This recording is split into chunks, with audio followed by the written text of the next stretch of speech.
pledge allegiance to the flag of the United States of America and to the republic for which it stands, one nation, under God, indivisible, with liberty and justice for all.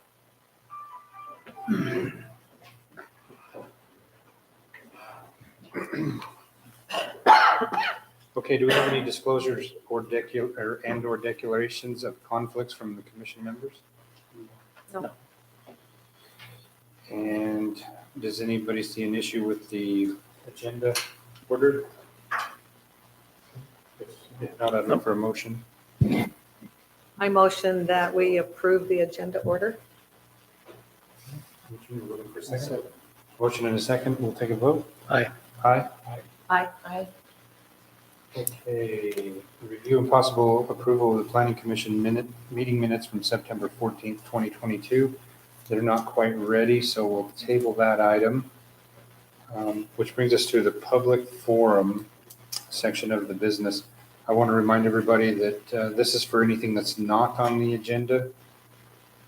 And if you would like to address the commission, please limit your comments to 3 minutes. State your name, address. Gary, it's like the third time in a row you haven't said anything. Come on, you've got it in you. Okay, I'm assuming that the items that are on the agenda that aren't the public comment, that there is time allotted when that agenda item comes up. on the discussion item, Yes. I think that's supposed to be for the public, but we'll probably entertain that at the time. I assume that's why they can't discuss it during the public hearing. Bring it up during the discussion section. No, there's no public hearing. It's for the discussion is for the commission. Yeah. We'll move to the report section. I do want to report to anybody that wasn't at the last meeting that our new mayor is now Justin Sipp. And I think everybody had a chance to watch. If they weren't at the meeting, everybody watched the meeting. If not, I'm going to let Bruce catch up later on that portion of it. But that's all I have to report. Does any of the other commissioners have any reports? Anything they would like to report? That'll take us to Planning and Zoning Administrator Darren LaFever. So everything is moving along pretty well. We will have next month, we have a couple of applications for night rentals. They just missed the deadline. And then, or night rentals, and then working on just looking at some of the code, trying to fix some of that staff wise. We do have a sunrise agreement with our engineers, and we're just moving along. Things are good, and I really don't have much more than 50 items around the business. Okay. Well, that'll take us into the business items. Zoe, that's not Oh, okay, sorry. cheap. The first I'm one going to put is, your name on the list. Yeah, first one, I'll just go under the staff. But the first one is there, because Justin Sipp is our new mayor, there's an opening on council. And so we are advertising for that. If you live open today, it'll close on the 26th. If anyone is interested, or if you know anybody who's interested in putting in, just submit a letter to me. Anyway, that's the first thing, is just if you're interested in being on council, be considered, put it in. We've got it on Facebook, social media, our website, what the requirements are. They're basically the same as the mayor, have to live here, you haven't lived here for 12 months, be registered voters, and things like that. But we'll have those will do the 26th, and we'll open those up, and we will actually interview for those at council on the 2nd of November. So 2nd of November, we'll choose our new council member to receive that night. And then the second thing is just a quick update on the general plan. The general plan, we signed all the agreements that we need to sign with them for engineering firms that to move forward. They collected the survey data. We're going to have a meeting the first week of November with the other committee that's on that general plan committee. It's made up of council, some people, Sean Huntsman for planning commission. It's got Kathy Benz as a citizen who's also on that committee. It's just we have large members. So anyway, we'll have that first week of November. So we're definitely moving forward with that. We're going to start having some public meetings, some town hall meetings to get some feedback. So we anticipate that will be done by the end of December. So Thank you. Can I say that I never got a thing to fill out? Joey was mentioning that the other day. So it went out to all the We residents? did, we put this out, we were required to put it out just a week on our website. We put it on our website, we put it on our social media, we put it on utility bills, and we actually paper mail. We had, Shelley here come over here, and we actually printed it out on paper, and we mailed it to every single resident in Tocqueville with we included a return address, a stamped envelope with return address to make sure that they went to everybody. Did you get one? I didn't get I one. think we got maybe 3 of them back that were like the wrong address or something like that, but Huh? yeah, Yeah, I never got one. Yeah, I got one. yeah, we didn't heavily advertise. But that wasn't the only avenue you guys had. There was plenty of opportunity to go on the internet, Yeah, we go on had the website, with a lot of social media. Posted on Facebook and, yeah. Yeah, I don't do social media, so. Yeah, we had it on our city website and we mailed it out. Huh. Did most people like your? That's 4 people that shook their heads. That's Sorry, 4. Gary. sorry. That's 4 applicants for city council that I just saw. Shaking their head. Yeah. Yeah, there you go. Okay, we'll move to the business item. Number 1 is discussion on preliminary site plan submitted by Sapp Brothers Travel Center. There's a lot of information in there, but the staff review on the application, it looks like we have everything that we need for the preliminary site application. And Darren, did you want to talk about that one before we? Yeah, I would. Maybe put in. Should we grab the speaker for you? The microphone? Stop talking.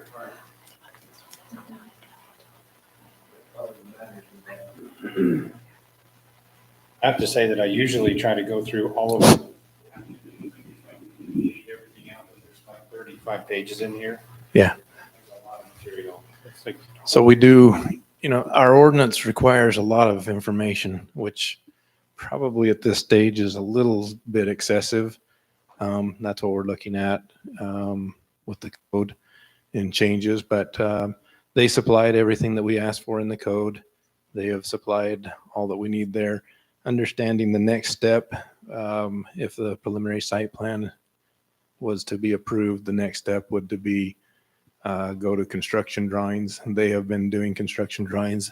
They also, there's the intersection there that UDOT is very concerned about, as well as us on that new. And just for an update, that was recorded at the roadway there, the dedication from the property owners was recorded last week. It won't show up on the ownership maps until probably 2 to 3 weeks. It's taking the county quite a while to get those things recorded and showing up in that. So if you go look on the website, you won't see it yet. But that's recorded. The Mylar was recorded. We had a road dedication there from both the Sapps and the Lance Chernos and Obnivia was the 3 property owners that dedicated that roadway on a Mylar. So with that being said, they've came to the JUC. You have their JUC's comments in there. You've got my comments, and you've got all the supporting documents that are required. The big things that we had there from joint utility committees was just, and from even planning myself, is what we do with the existing old Highway 91 when construction begins there. And it's a lot of it's in fronting these guys. And so we are still in the process right now of approving construction drawings for the RV park there. We still have not received and finalized those as of yet, the utility committee members. And so we're moving forward. The city engineer has reviewed that and we're moving forward there. Other than that, they've actually put I think there's some of the exhibits in there. They've put some grading. They went a little bit above and beyond what we asked for at preliminary. So showing some of the grading. I think maybe it'd be helpful just even for the public, if we have the applicant. Yeah, you know, that's good. Yeah, If you'd like to. representative from Alpha, if you kind of just introduced the project and That's fine. gave you a little backstory on what the project is. My name is Jake Heward. I'm with Alpha Engineering. We're the civil engineer on this project. So the site plan we're looking at here, it's still, we're working on some of the interior layout a little bit to try and make it as efficient as possible. Some of the parking configuration and such, but generally, I mean, the location of the driveways are pretty well set. There's going to be two buildings. That one on the east side will be the main travel center. It'll have, the restaurant, convenience store, bathroom, showers, that kind of stuff that's typical of a truck stop. And then that building on the west side is going to be the diesel shop where they'll service those larger tractor trailers. Then we're planning on, just due to the grade of the site, it's going to be on a tiered level. So that kind of hatched area in between there's going to be a lower level and an upper level. So that western driveway will come out, quite a bit higher than the others. That's just a grade break between the two portions there. And I guess if there are any questions, I'm happy to answer what I can. I think you just kind of give a backstory, just this is where the property location is. and- Sure. Yeah, so this is just to the north. There's the exit 27 interchange. So this, like Darren said, that road to the south there's just been dedicated. So that'll be improved as part of this project, and also the RV park on the south side of the road. There's a number of utilities exist there. There's water, sewer. We'll coordinate with Rocky Mountain Power and really everybody, so we go through that process. So In your packets, there is a separate drawing that shows the location. Are you gonna put walkways from the two levels so people can? there will be stairways. Yeah. So you're the engineer on it. Do you know roughly on that back line where the old highway is? I've heard that there's probably going to be a fairly large retaining wall and/or on, we stay on that other map. And then in that center division, do you know what that slope looks like yet? We are hoping not to. I mean, if we will incorporate retaining if necessary, but we're hopeful just to do it with the typical catch slopes. Yeah, so everything in that center medium, it varies, of course, but it was about anywhere from a 4-to-1 to a 3-to-1 slope. So fairly typical. 2-to-1, yeah. Yeah, and then the only other comments I have, which are really not needed for preliminary, just to help you on the other one, is that, and Darren's put them in here, they're on the 1021A-3, is some of the entryways and like in the commercial design standards, it wants you to wrap the sidewalks around a little bit further in, 10 foot, basically a 10-foot buffer would be your parking stall on the right or the left, where you don't have parking in there, that might be changing, but there's some stuff in the commercial design standards they want to see. And if you see what they did for the RV park, they pulled out all that information on that, and it shows you like they have a banded section, just something to kind of clean them up a little bit. But obviously that's not required in the preliminary, but where the sidewalks end and stuff, they don't actually meet the commercial design standards for code. But, Okay. No, thanks, sir. yeah. Does anybody else have anything on it? No. Okay.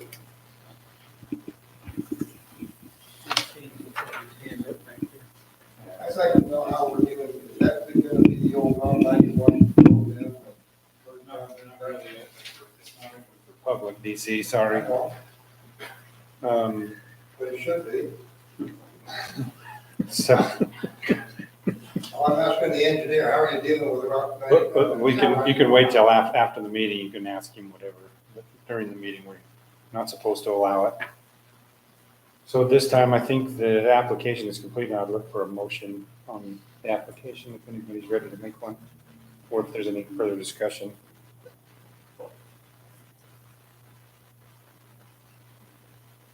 Pen's gonna drop. Does anybody have any questions on the process or?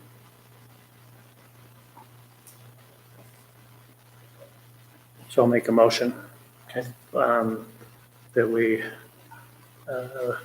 make a recommendation, or are we recommending, or Recommend. recommending, right?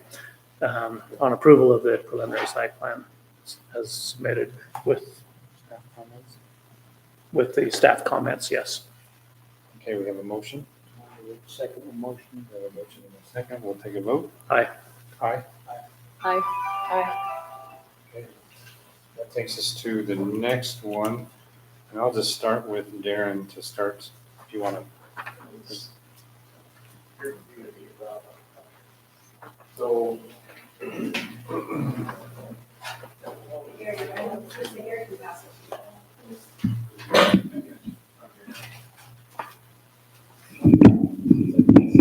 Here anyway right now. On this next one, we have across the freeway there. Obvious, thank you.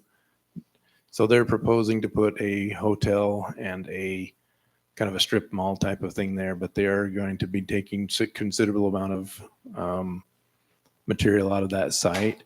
The big thing that one thing is, can you pull up the other, or maybe it's just go down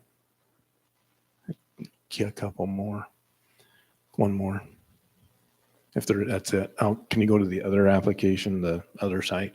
Because we asked that, UDOT asked us that, hey, this applicant has got to comply. So that one right there has got to comply with 1,000-foot intersection spacing. So you can see right there that across that, where that existing gravel pit is now out there, that they'll be coming across that and being able to make that their access. I was talking with Matt Rhodes from UDOT, and he said, basically, he says that right there, I sent him and we talked about this yesterday.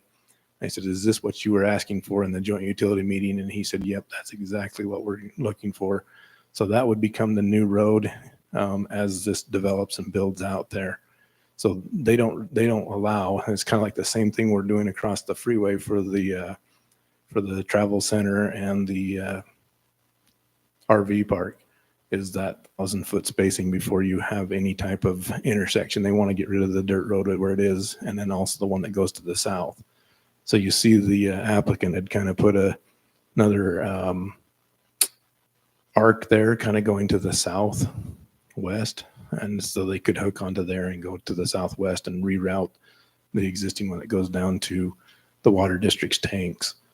So he said that shows what he needs. So when they come in with that, we're going to require that, UDOT asked that we require that road to be graded in with their site plan. And there's obviously, with the construction drawings of that, there are going to be improvements that will need to be applied for and shown on the plat. So this came in last week while I was out of town. The engineers provided this and at the request of UDOT, so that we could see how that offsite improvements would come apart. So as they come in with their construction drawings for this, they will need that. As far as going for a grading plan, because we now allow grading plan with preliminary site approval. There's a lot of things that we'll be asking for in those grading plans. And if you remember, as we just recently went through that grading permit and ordinance, we put a lot of things that protect the city, such as dust mitigations and different things like that, and haul, and along with stormwater protection, a lot of different things to do that way. So I don't know if you guys have any questions for me, but I'd let the engineer talk if you don't. Yep, this is Alpha.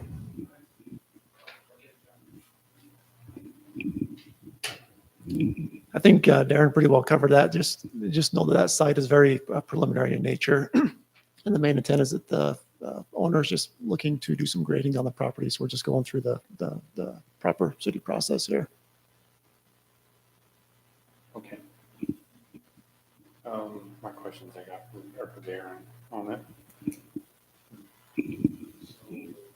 I'm trying to find this, but I think it says in the preliminary plat stage that we're supposed to know the intent, what's in the buildings, so we can check that intent against the code. And you mean in the checklist or in the submittals? I think So there is one, so we've got the preliminary frontage road. It does have the, can you scroll up? I think it did have that in, keep going all the way. Maybe that one, can you zoom in there? One's the hotel. The other ones are retail, I believe. Oh, it does not say. There was somewhere we saw it was retail, right? In the table, top left or top.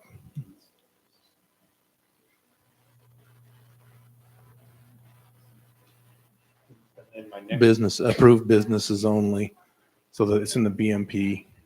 So it would not, they would not propose anything that is not a permitted use. They could not go for a conditional use on this. next one, which I was just trying to look up real quick too, is how long is the preliminary plat good for? Is it It's a preliminary site, so I think it's 6 months, actually, tell you the truth. Scott and I were having this conversation. It's 6 months. And then, plan grading done and then in 3, it's going to take, no, because, well, he'll start construction, and the preliminary site plan is good for the 6 months, and then they can do an extension up to a certain time period. And I believe that is a year. But, so on the other side of the road, I could say yes. This side, there's a lot of grading that needs to happen. And in their statement, if you look there, it talks about a 2 to 3 year time frame to get that removed. I also talked with UDOT about any concerns that he would have. He didn't have any concerns with gravel being pulled out of there because we already have it's kind of a dormant gravel pit there that they started a number of years ago. I don't remember how many years ago. So that's, I guess we could make that conditional if you wanted to. just doesn't seem like if we recommend approval, it's still going to be based upon an extension to actually do that properly. So I don't like, that's my holdup, or what I would say is a holdup is because, the intent is actually incorrect for the preliminary, the way I think about it. I don't know. All I can say is that they've supplied all of the documents to, but you're right there. As far as what I was under the impression is if they're actively doing construction on that and it doesn't stop, you're still good to keep going. Once they stop, if you look at the actual construction drawings for a subdivision, it says if they stop, they have up to a year to start again. And if they don't, then they have to come back and get approval again. I was just reading that today in the code. So, but if they're actively moving dirt, they're actively moving forward on it, then I would assume that the site plan has this, would be a very similar process, but that's just my. You check them back walls on like page 3, or like for all So if you go up to yes, can you scroll up one sheet there or down? I'm sorry, I guess 2 sheets. So the grading, so right here, before they can move forward, they will have to submit a grading permit, just like the other one. And those walls and things will be checked against that. We will not, this just because they have preliminary plat approval, they don't just get to just go. We've got a pretty extensive, and I feel it's fairly comprehensive grading ordinance and application. It looks like, so if you go from that's 30 to 45, I think, is it the smallest one? Can you zoom right into those little bubble things there on the back of the property line? Yeah.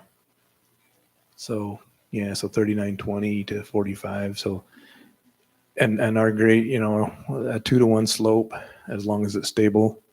In our retaining wall ordinance, our retaining wall only allows, I believe, 18 feet in the full retaining wall system. So that could be different tiers and things like that. But if they wanted to start another tier, I believe they have to go back quite a bit to start another retaining wall. You can't have say 5 within 4 feet of each other.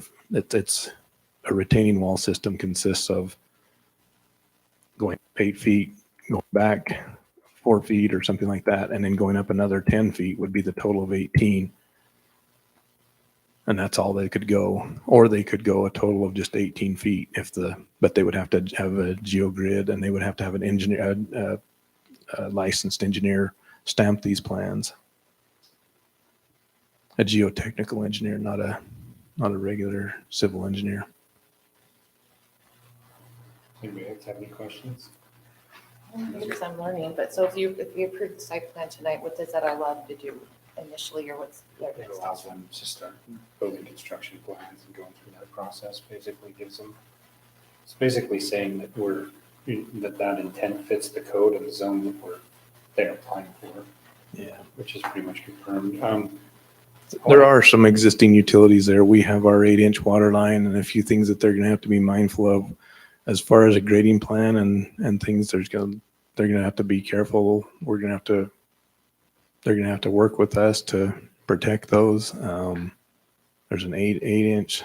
There's looks like there's an 8 at 14 and another 8. Is that right? Yeah. So the water district has a line there. We have a line that feeds the Anderson Junction area. So our tank is up above this site that feeds all of Anderson Junction. I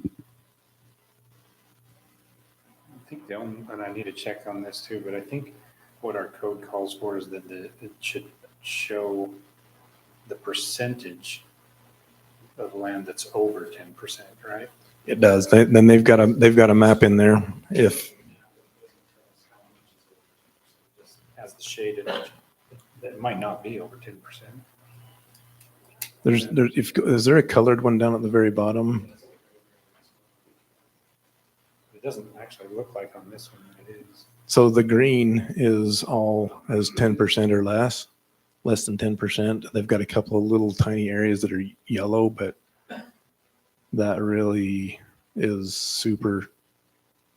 Confirming if that- Yeah, Yeah, I don't think it would be really kind of, it's like you have a little knob and you're saying you can't move that knob in the middle of all of this big field because it's a 30%. And that's kind of a moot point on something that is that small as that. I would say the greater percentage and you can see the actual parcel there that they're grading is not falling outside that 10%. we're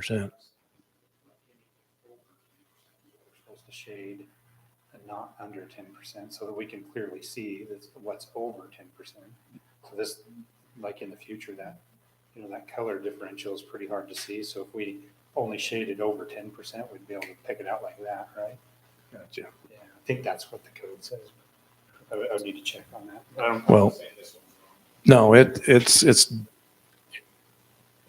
yeah, I guess we could leave it basically right there. You just have those little yellow areas then if they took off the 10% or less.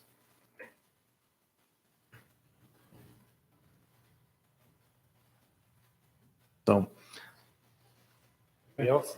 No? No? No? I'm the only one here. clear as mud. Any questions, I'm willing to sit down with anybody anytime on these, so please feel free to come in and we talk about it. But we have our city engineer who reviews the grading permit that we have. There's a lot of stop fells in the ordinance, so there's a lot of different checks and balances when it comes to a grading permit. It is, and to think that you're going to cut that much dirt out of there in 6 months, you're fooling yourself. It's going to be, and they've in our ordinance we require a statement of, I can't remember what it is, a progress, or it's not a progress statement. It's something I can't remember, but it talks about the actual what they're doing there, and Alpha has provided that, and it talks about a 2 to 3 year process to mine and move that dirt, get it ready for pads. So, but then at that same time, we are going to require that road be graded in as well. at that 1,000 foot. And so that existing frontage road there for that Cool Breeze Ways, it's called on whatever, is going to get relocated with the utilities that are in it. So originally, this was really just gonna be a gravel quarry for the next several years.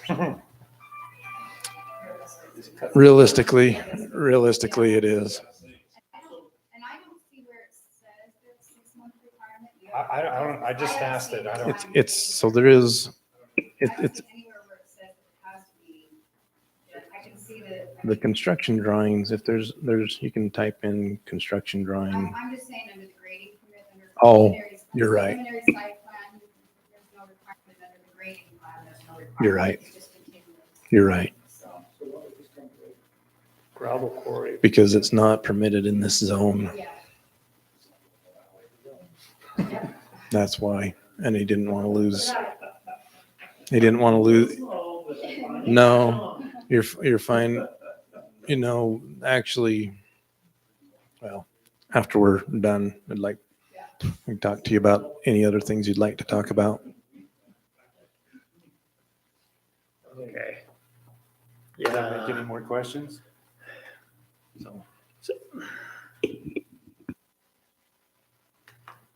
Wow. Okay. We allowed it. I guess you get A for creativity, but Is the rerouting of the road the responsibility of the people building, or would that go to the? It'll be The developer. Is that their land too? Where the new road comes in? Yeah, he said he closed on that 30 days ago, I have not verified that. So one of the things that we will have asked them to provide will be the deed before we allow them to start moving dirt. There's a lot to do before dirt work. Yeah, there is. Yeah. Because our ordinance, our grading ordinance requires them to have control of that property. before they can do that. Okay, any other discussion? Just a question, is this just north of Anderson Junction on the west Yeah, side of the freeway? Yeah, it's on the north side. Kind of, northwest side.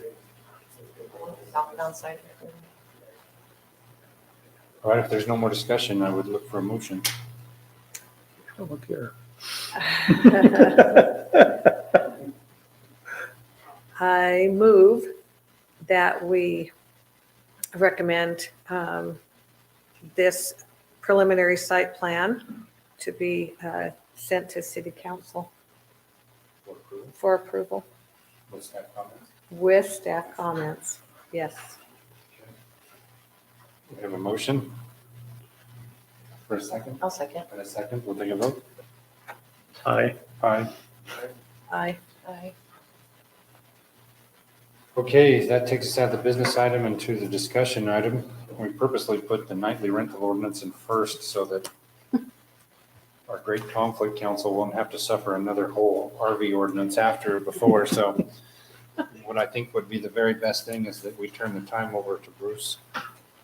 Allow him to lead us through this nightly rental ordinance, or if you would want me to give some history of why it's back, or if you want to do it. Let me give the history and then you.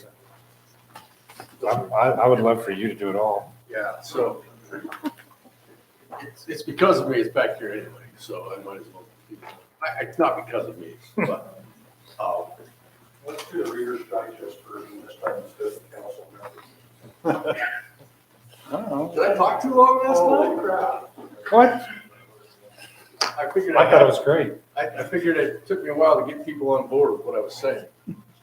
So, let me try the Reader's Digest. As the planning commission knows, this draft nightly rental ordinance was before you once before. A 0-5 vote, meaning 5 negative votes really, and no comments provided, and it was sent up to the city council. At that point, that's when I sort of intervened, if you will. And so let me give some backstory as to why I say I intervened. Under Utah law, there's two ways that zoning ordinances or amendments to zoning ordinances make their way before the city council. And I'll describe it as bottom up and top down. Okay? Bottom up, planning commission recommendation up to the city council. The other way is the city council instructs the planning commission on what the city council wants for a change in the land use ordinances and seeks a recommendation from the planning commission. When it's from the bottom up, from you guys up to the council, it doesn't really get to the council unless there is an affirmative recommend, you affirmatively recommend it. Because the way the statute is worded is you must recommend to the council. Okay? You guys didn't recommend to the council. So the council didn't take action. It wasn't properly before the council. That's where I intervened. It wasn't properly before the council, so they did not act because you did not recommend. Okay? If, however, there was instruction from the city council saying, planning commission, we want you to consider this sort of zoning for our city. We want you to consider a nightly rental ordinance. Then the planning commission is in a position where they must make a recommendation for or against what the council is suggesting. Again, when it comes from the bottom up, you must affirmatively recommend. When it comes from the top down, you're just giving your recommendations one way or the other. It goes back up to the council and they make the decision. Okay?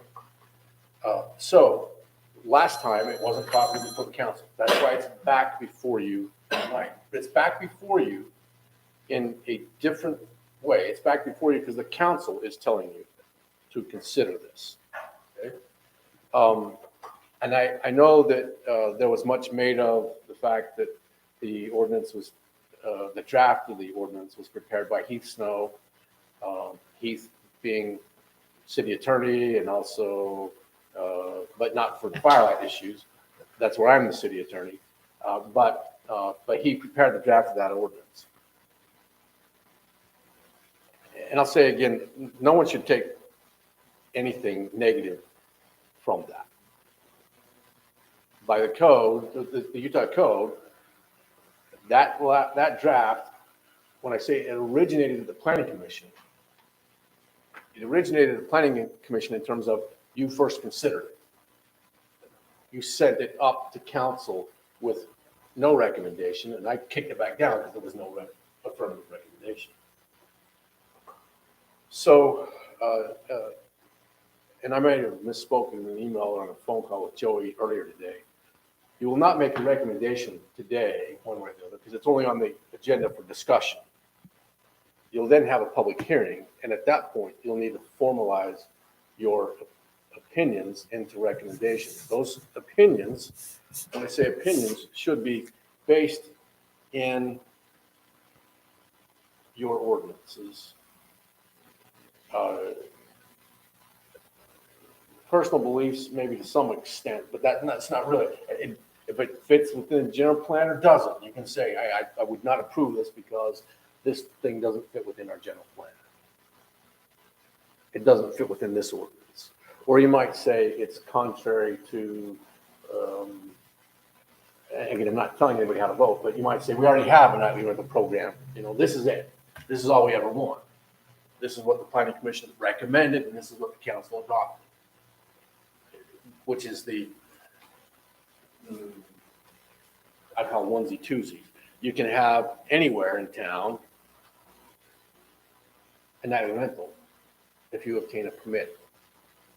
But you cannot have more than 2 nightly rentals. Okay, so it kind of puts a damper on someone controlling the market. You might think that's the appropriate policy for the city. And so you'll state that in your recommendation, if that's right. Or you might think that this proposed ordinance is the best thing since sliced bread. And you make recommendations that way as well. Does that much make sense, at least the procedural part and why it's back? Okay. Now, if we want, I can go through the, before I go through the ordinance, I need to go through the draft ordinance with you at some point to maybe save you some of the brain damage that it might take to say, well, why is this here and why is that there? And I can tell you in a minute or two why it's there. I'm not telling you whether you should like it or not. I'll tell you why it's there and where it came from, where that thought originated. Before I do that, though, I want to lay a little more groundwork about why this is an awkward situation you are all in light of the conceptual MPDO plan, or the MPDO conceptual plan that was approved. And I go back to a little more history with, is this Reader's Digest enough? If you look at the MPDO plan, if I say the town center, you guys, does that make sense to you what the town center was? Okay. And there was also a list of commercial uses identified that could go in various places in the commercial areas. And guess what one of those uses was identified for town center? Nightly rentals. Okay. Joey, however, had been sounding the alarm, I would call it, for quite some time about, wait a sec, guys, I know it's nightly rentals, but I don't know that that works with our current ordinances.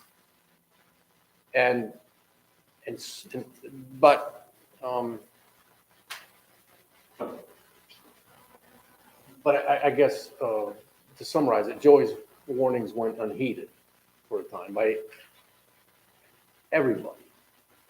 Not just developers, but everybody. So then I get involved and Joey sounds that same alarm. And I think, well, I better look into this. I think, because he asked me, looking at the MPDO ordinance, it makes some sense because the MPDO ordinance allows for all sorts of adjustments to city requirements, setback, road widths, that kind of thing, but not uses. The MPDO is confined to recognizing the uses that are existing in the underlying zones. And moreover, your nightly rental stuff is not really a zoning concept at all. It's a permit. You pull a permit. It's not a zoning issue. So, I don't know, a couple of months ago, a month and a half ago, time flies, 6 to 8 weeks ago, I gave the developer what I would call the hard no. You can't do nightly rentals in the MPDO in the way you want to. So at that point, the idea was, that was going to do. And this was in a meeting where I was at, Afton was at, Darcy Stewart, Scott, I think you were there. I'm not sure who else was there. Gary, I think you were there, and Ty was there or something. So start brainstorming, well, what about how does this get handled? Well, the only way it gets handled is if there's a new ordinance. When I say get handled in the way that Firelight had conceptualized. There's got to be new ordinance. So Heath had some ideas, I had some ideas, and when we go through the draft ordinance, I'll tell you which ideas were mine and why I suggested them. But that's where it sort of hatched.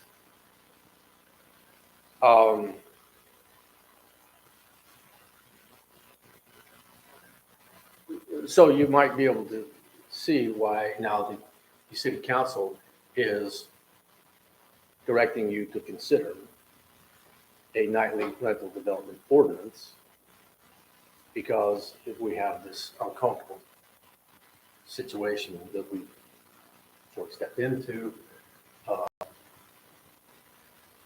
And I'm not saying, I'm not going to give an opinion on what ways out of it or that you have to adopt any ordinance to solve it. I'm not saying that. I'm just telling you that that's where you're at. Okay? And you guys make recommendations and the council makes policy decisions. And I live with those after I make those recommendations. But that's what you have. What you also don't have in the MPDO is any reference to nightly rental uses in the residential. Meaning that, and Scott, you can correct me if I'm wrong. When I say Scott, everybody knows he's the engineering side of the development team, right? Those, and you probably helped write much of that stuff, right, Scott? The uses identified in residential don't include nightly rentals. If you strictly follow code in Tocqueville, they could have identified that as a permitted use by permit in the residential areas of the MPDO. They did not. Are you talking about the 27-page MPO? Yes. So I call that very specific. You did. And you didn't call them out in the residential areas. One small exception in the agricultural area. Marketing. For marketing purposes, yes. And another place in the Fair enough. The town center as a whole in a small, but you had the right to, what I'm pointing out is Firelight had the right to, but didn't disperse nightly rentals through the whole project. Oh, yes, right. They had the right to under your code, but didn't. Before, I got one other question that I got to clarify, because this is going to come up again. Great. So we have a nightly, like I might have found the nightly rental ordinance portion, but Dan has pointed out numerous times that the uses inside of the permitted and conditional uses. So this is going to be a permitted or conditional use inside of our traditional zoning, right? So Not the way I proposed this. not this new one, but I'm saying, so currently, Yeah. so everything that's currently, and so now they have these tables of permitted and conditional use. Who's that? You talking about? Firelight, Yes. Firelight in the conceptual MPDO. Yes. And actually, it's not conceptual anymore. Right. In the conceptual plan. But It's like a semi-correct. all these lists, the flag that Dan raised is, and I coincide, is that anything that's currently in our zoning that's permitted or conditional use is going to be the same struggle every time we go through this. Because now we have one nightly rental zone, right, that is outweighing as a permitted and conditional use, is outweighing their MPDO, which it calls it out in 1015C2. Just making sure I'm following. Tracking. I So- should, but I'm like Stacy. I got this, the light's going to come on, but it hasn't come on yet. We find the switch. And I'll go back to this one. So because this is a conditional use, What's the condition? the nightly rental in 1017 is listed as a conditional. You need a conditional use permit, right? In this For draft permitting. ordinance? No. In the current? In the current, right? In our So- current nightly rentals, it's conditional use. Okay, I didn't see it as conditional use. I don't see it as conditional use. I see it as a permit. It's not- Permitted use. It's not a. Okay, so permit, or either one. It's not a conditional use. You might think it has conditions, but it's listed as you get a permit. As I understand it, and someone can correct me if I'm wrong, No, you're if I look correct. at your zones, and there's nowhere in your zones that allow for nightly rentals. Yeah. In none of your zones. You have a permit, which arguably allows you to have that use in a zone that isn't zoned for it. So my point is, so we have a nightly rental ordinance that conflicts with what Firelight or it wants to do with, that is in their tables of uses. Yes? What is the next use that won't work with their table of uses? So that table, that's what I've been saying the whole time, is the table of uses are, regardless, they're almost trash, because if a permitted use and or a conditional use outweighs it in our code, it outweighs it. The MPDO has no bearing. Well, So that's what I want to make sure, is that if we're on the same page, this is setting the precedent for future action. so I think, let me recast it a different way, because I think I understand, but but let me recast a little bit and see if I do understand. It's probably a fair thing to say that the tables that are created for permitted uses inside the MPDO plan, the language is not mere word for word. The use is conditional or permitted as stated in your actual ordinances. Okay? So that's one point of tension. It may come up over and over again because those things don't mirror each other. I think what, Joy, you're suggesting is why do we have these table of uses if the MPDO is always conditioned upon whatever uses are underlying allowed, then why create another new table and stick it in the MPDO that's going to create this tension each time we apply, right? Basically, but also, which it says, however, uses including both permitted and conditional uses, this is in the interpretation of the MPDO. You're reading from your code. From the code Yeah. in the MPDO code. Yeah. This, however, uses including both permitted and conditional use specified for each zoning district in this title shall not be modified by the application of regulations in this article. Basically saying that the MPDO shall not modify. So that's what I want to make sure that we're all on the same page with that. Well, it can't modify. Now, if I were to put my hat on for a second for the developer, just so you'll know, what attorneys do is we make arguments, okay, and identify risk, and then get the glorious job of punting back to the decision maker. Say, okay, now we told you the options, you decide. I'm not going to say that the developer would never make an argument that the approved MPO didn't modify that and that they're allowed the uses in the table. They may argue that, okay? The city would argue what Joey's arguing. It can't. It can't because the ordinance didn't allow it. On the other hand, I can understand why a developer would want to identify a table of permitted uses, because if uses change over time, that's part of the reason you do a development agreement, is you vest in what you had at the time, so people can't take away from you. You're sort of in the certainty. Yeah. You're sort of in the enviable position of you get what you have now, you have certainty, and if new uses are created you want, you get to pick those up too. But you don't have things taken away from you.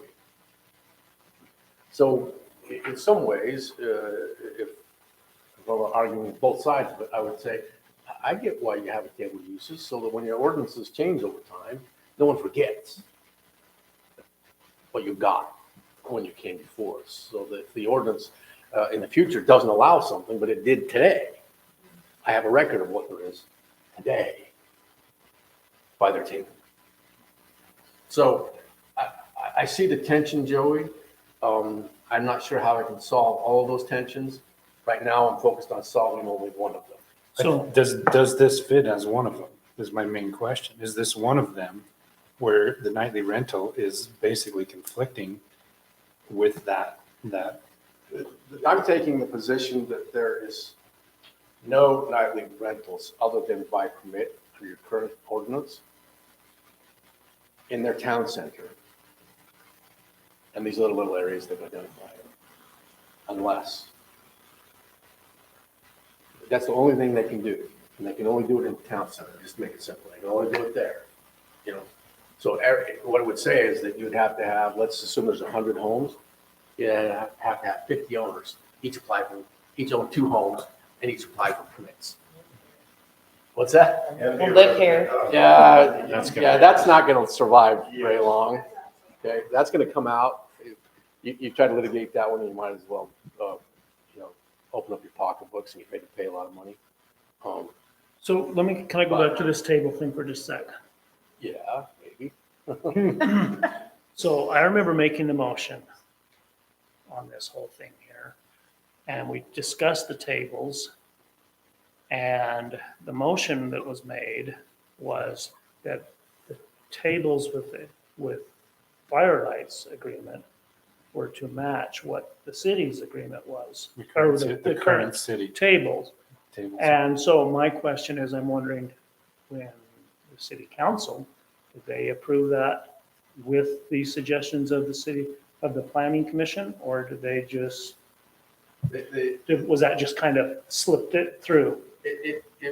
I can't speak for the council, whether they recognized it and chose not to recognize, whether they saw it and chose not to act that way, or, I don't know. I do know as to nightly rentals, that one, has not been approved, even as to these tables. Because the alarm's been sounded, they've been notified, the development agreement's not been signed. And the development agreement is intentionally not being signed yet until this issue of nightly rentals is dealt with one direction or the other. So as to this one, I used the words semi-pregnant. No, they're not. The issue is before us. And I don't have to make the decision right now of what happens if we go this way or this way. I'm not going to predict that because I don't want to. I'll deal with those facts when I have those facts. Okay. What I have now is that those uses were identified in this plan as to nightly rentals. Didn't quite match the ordinance. Or I could say it doesn't match the ordinance. It matches, it just doesn't work. That's why it's a new. Yeah. So it could match I don't know if it's in conflict, Joe. I could say, it works. It just, Yeah, mine just kind of. it just doesn't work in practical terms. And so a new ordinance. Okay.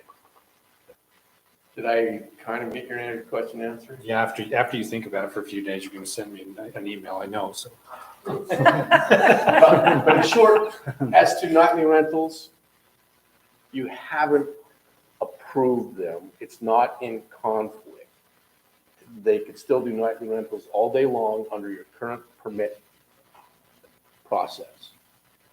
It just doesn't work. No one's going to buy into that for them. So they've suggested a new ordinance, and the town council that you looked at and you didn't recommend, and the town council is saying, thank you very much. We get that this was not property before us. Now we're directing you to look at something and come back to us with a recommendation of some sort.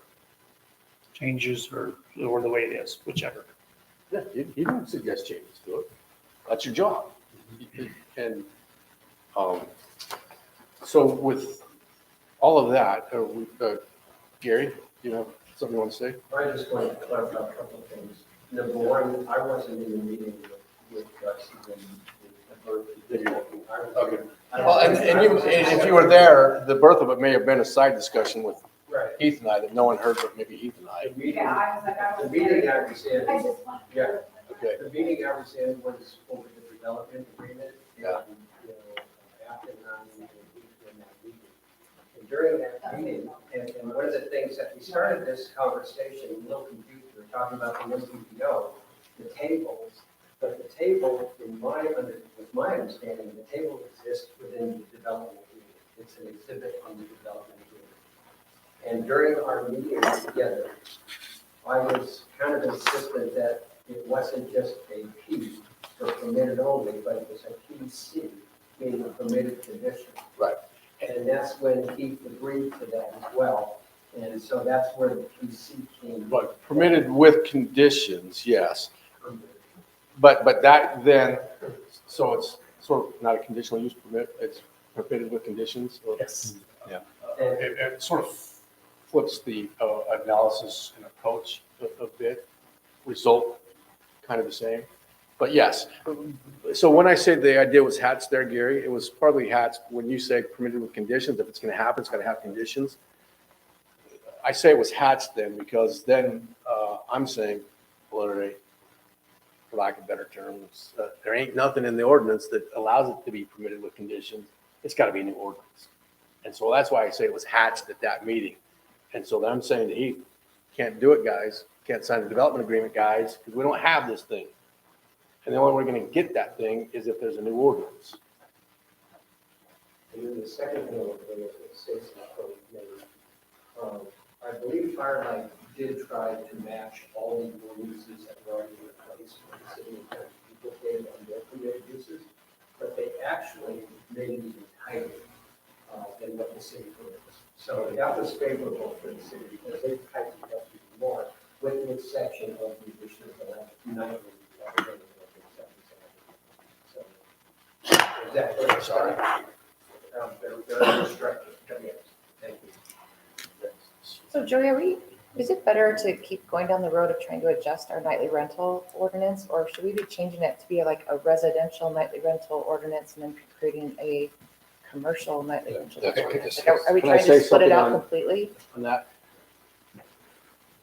you can't do that right now because the ball is not yours.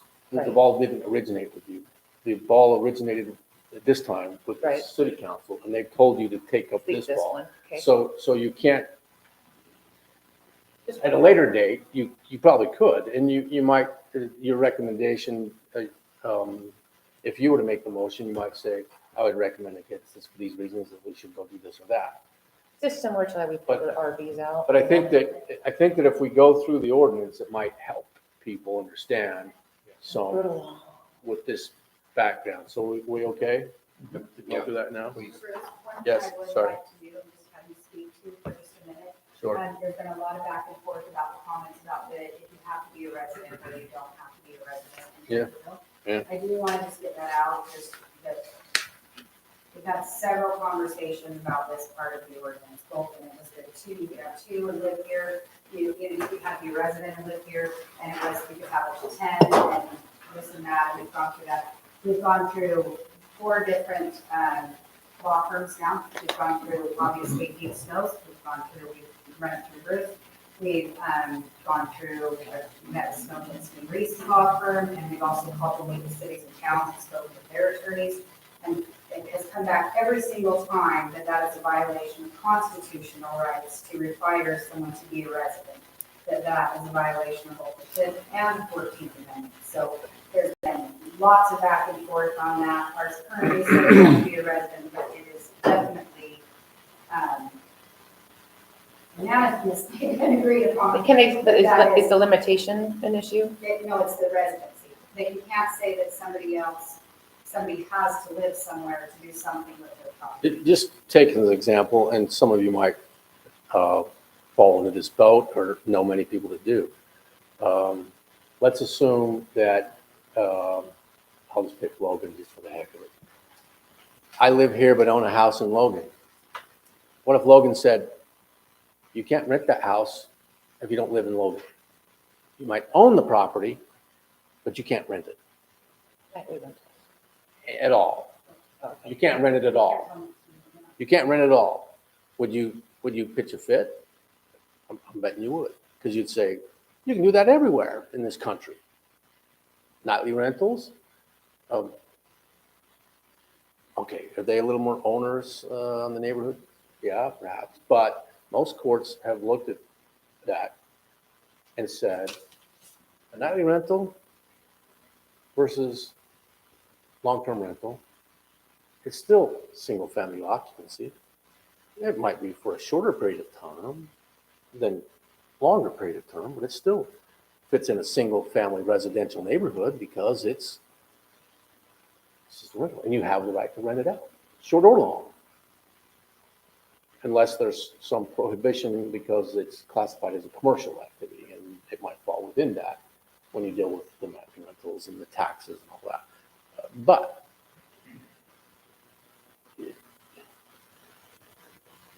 I can assure you that let's say, oh, I own a business.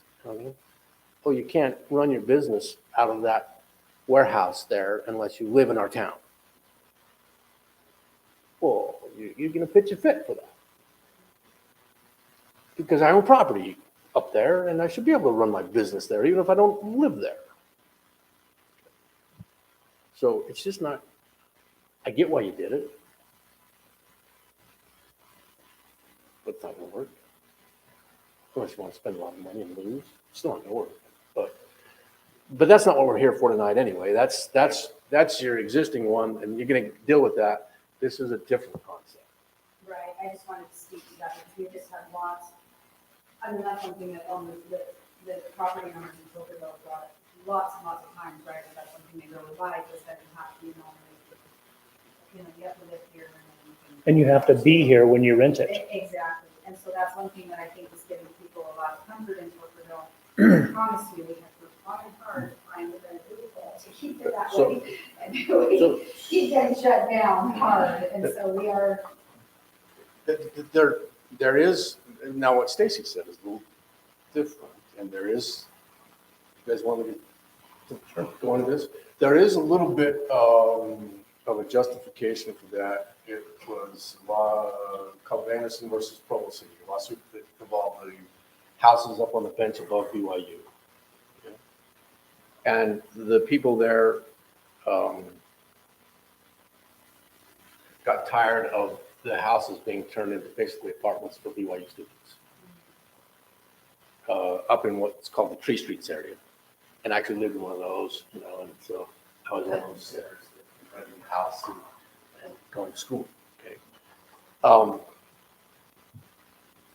So Provo City adopted an ordinance that said you cannot rent out your property unless you that is your primary residence, you live there, and then you can, let's say, rent out the basement or a converted garage or whatever.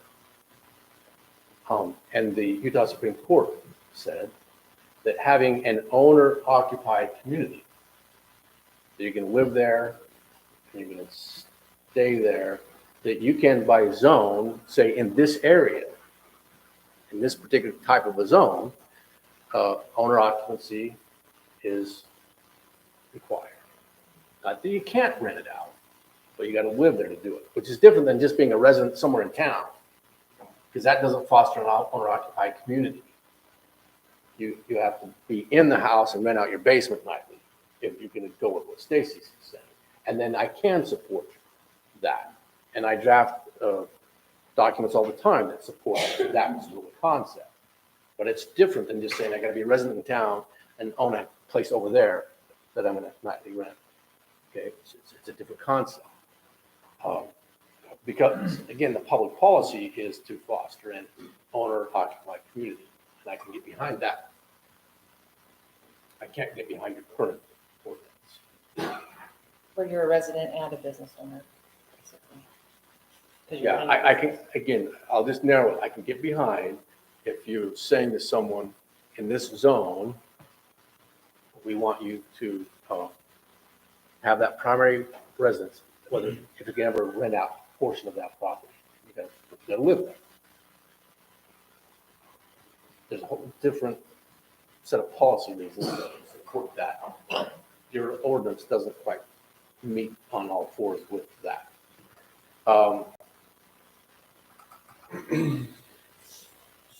So, anyways, Let's digest this thing. digest the draft ordinance, okay? So let me pull it up, so I've got it, and you guys, I'll have it, right? Were you opening this up to kind of history of your district? Let's let Bruce completely go through this and then it's really not supposed to be opened up. I don't have a problem as long as people aren't completely interrupting the conversations. And if we call on you to ask you, or, then I feel a lot more comfortable about that. Sound good? So from the one that we looked at last I month, don't know, the we stopped. first change in here at all is actually on number 3, is that, or? Well, let's let No, we Bruce saw it give last, us. or are we gonna just go through the Let's entire let thing? Bruce give us why each one of these sections is here. Okay. Yeah. He'll explain almost all, he'll probably answer most of our questions. If she wants to put it on the screen, then that might be easier, so even the people in the audience can see it, that might be easier. Yeah, the red line version. yeah, yeah. We can share this one. Not even today. Yeah, I think there's the red line. Because the red line would basically show you what the council has sent back to you to consider. Yeah, that's not. Yeah, I don't see the red line in the folder, is it somewhere else? I didn't either. I didn't either when I looked at them. It doesn't have red lines, it has blocks around it. And no, there's So there's. I didn't There's see, red lines. I didn't see any red lines either. I don't. I do see blocks. Oh, the box. The other boxes. There are boxes for those. I did that just to confuse you. Good job. Just so, yes. You did it. I think.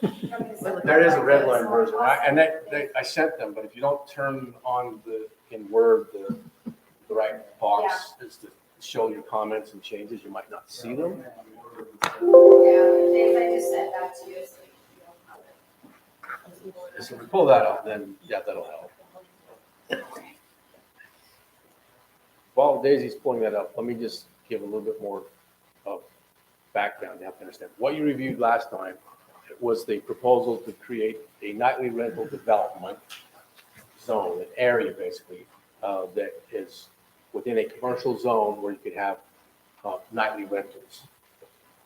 Not in the permit process, but the whole area, nightly rentals, okay? Like a horizontal hotel. That's what you saw before with some conditions. Okay? Some of those conditions he thought of, some of them, frankly, I thought of. And I'll explain that. But that's what you saw. With these red lines, you're seeing, I took comments a little bit from the developer, a little bit from the council, and frankly, then I had to try to wordsmith a little bit, so there's a little bit of me in that as well, trying to put into words what suggestions I've been given, okay? So in the first part, right there in that red line, it was originally, when you first saw it, it allowed for a development full of nightly rentals in any commercial zone, basically. But Councilman Bringhurst was saying, gee, I don't want it to show up in any commercial area. Not every commercial area should have this, maybe some places.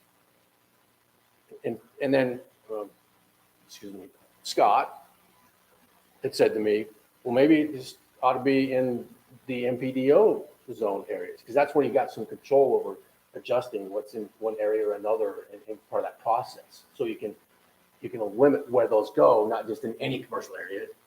So I took those two leads, again, when I'm taking leads, trying to then craft something. So I said, okay, and this is what St. George City did, frankly. They have a resort overlay zone, and they say in that you are allowed all the uses of the underlying uses plus nightly rentals in this resort overlay zone. So think of this the same way. All those underlying uses that are typically there, you would have, plus in an MPDO, because this would only apply to an MPDO, you can have nightly rentals in an area or in commercially designated areas for nightly rentals. So they don't just proliferate in every commercial spot, okay? So I thought that made some sense, and I drafted it that way. Okay, can you scroll down, Daisy?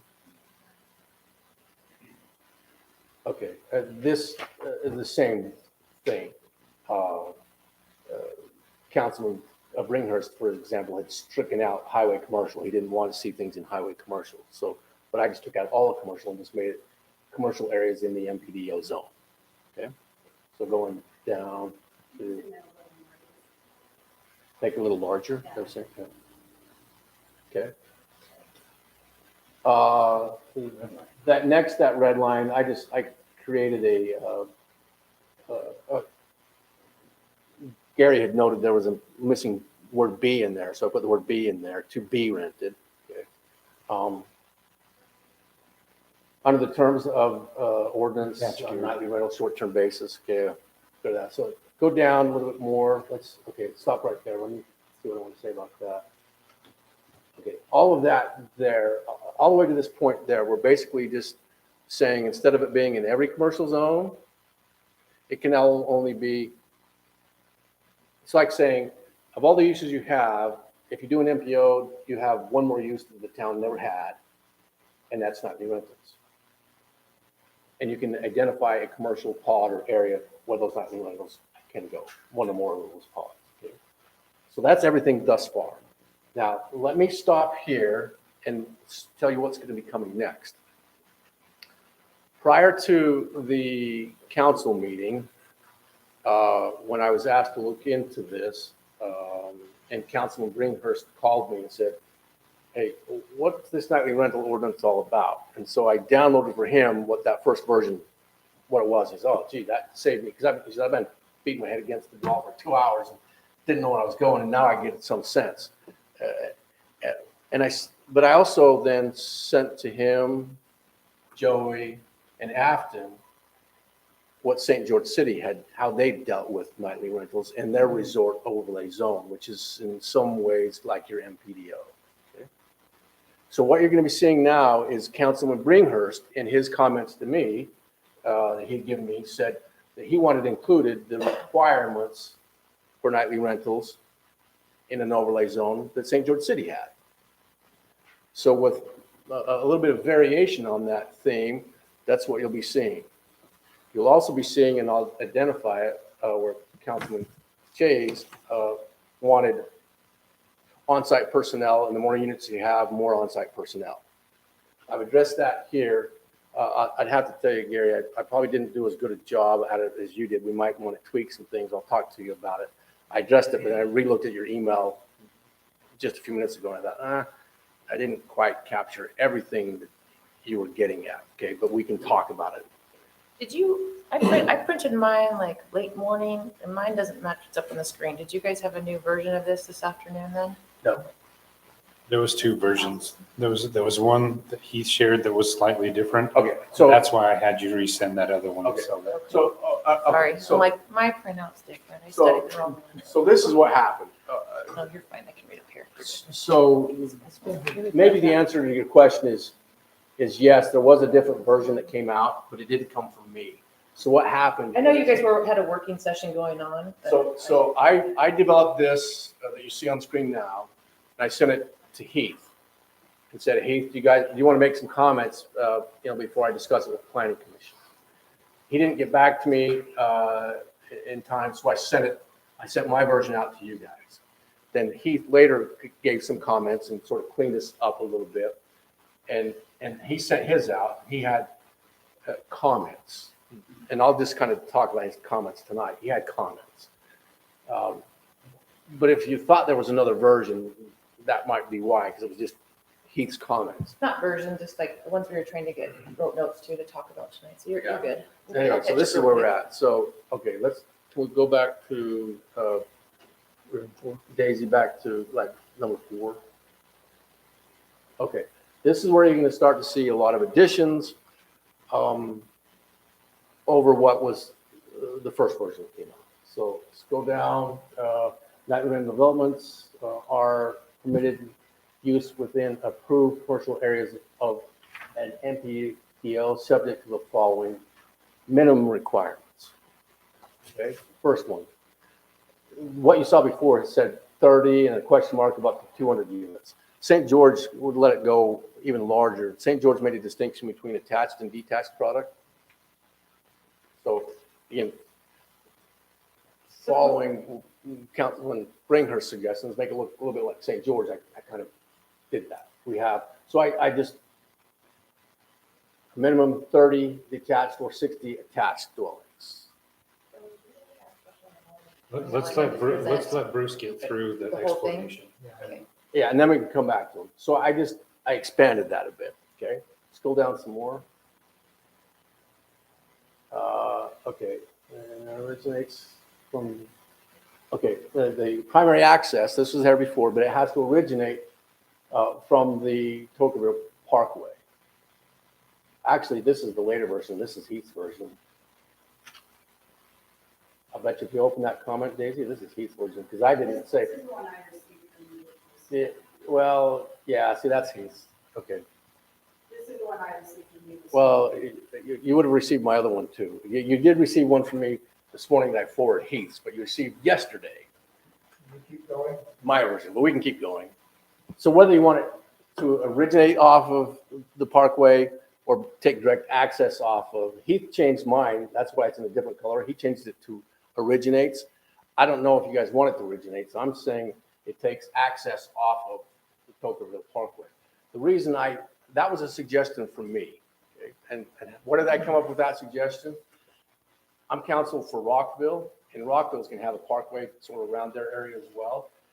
And they have limited their nightly rentals to taking access off of that parkway so that they know where it's gonna be. They're not gonna proliferate through town. My thought was, how do we help contain this to an area that it doesn't just proliferate through town, is to make it take access off of that primary road, okay? So, and you guys might say, I don't like the word originates, and I'll give you another version before you get into the public hearing on this, okay? Based upon what we talked about tonight, you guys will make some suggestions and I'll go tweak it, but anyway, so let me just not go beyond that for now. I think, the one that you sent, Joey, isn't word format, and just sent it to Daisy. But The one that you sent. what you see in blue, that's actually Heath's stuff, okay? Tweaking my words. But let's just go through this one. We're already here. This way, just stay here, Daisy. It's not worth going back. Okay? Because the concepts are about the same. What I'm looking for tonight is concept stuff, okay? That at a minimum, you have to have the following amenities. And St. George said recreation or playground, and Heath said recreation or enrichment amenity. You know, you guys you'll give me comments. But essentially, if you have 1,000 square feet, if you have 5 units, you got to have 1,000 square feet of some sort of amenity. And then if you have additional units,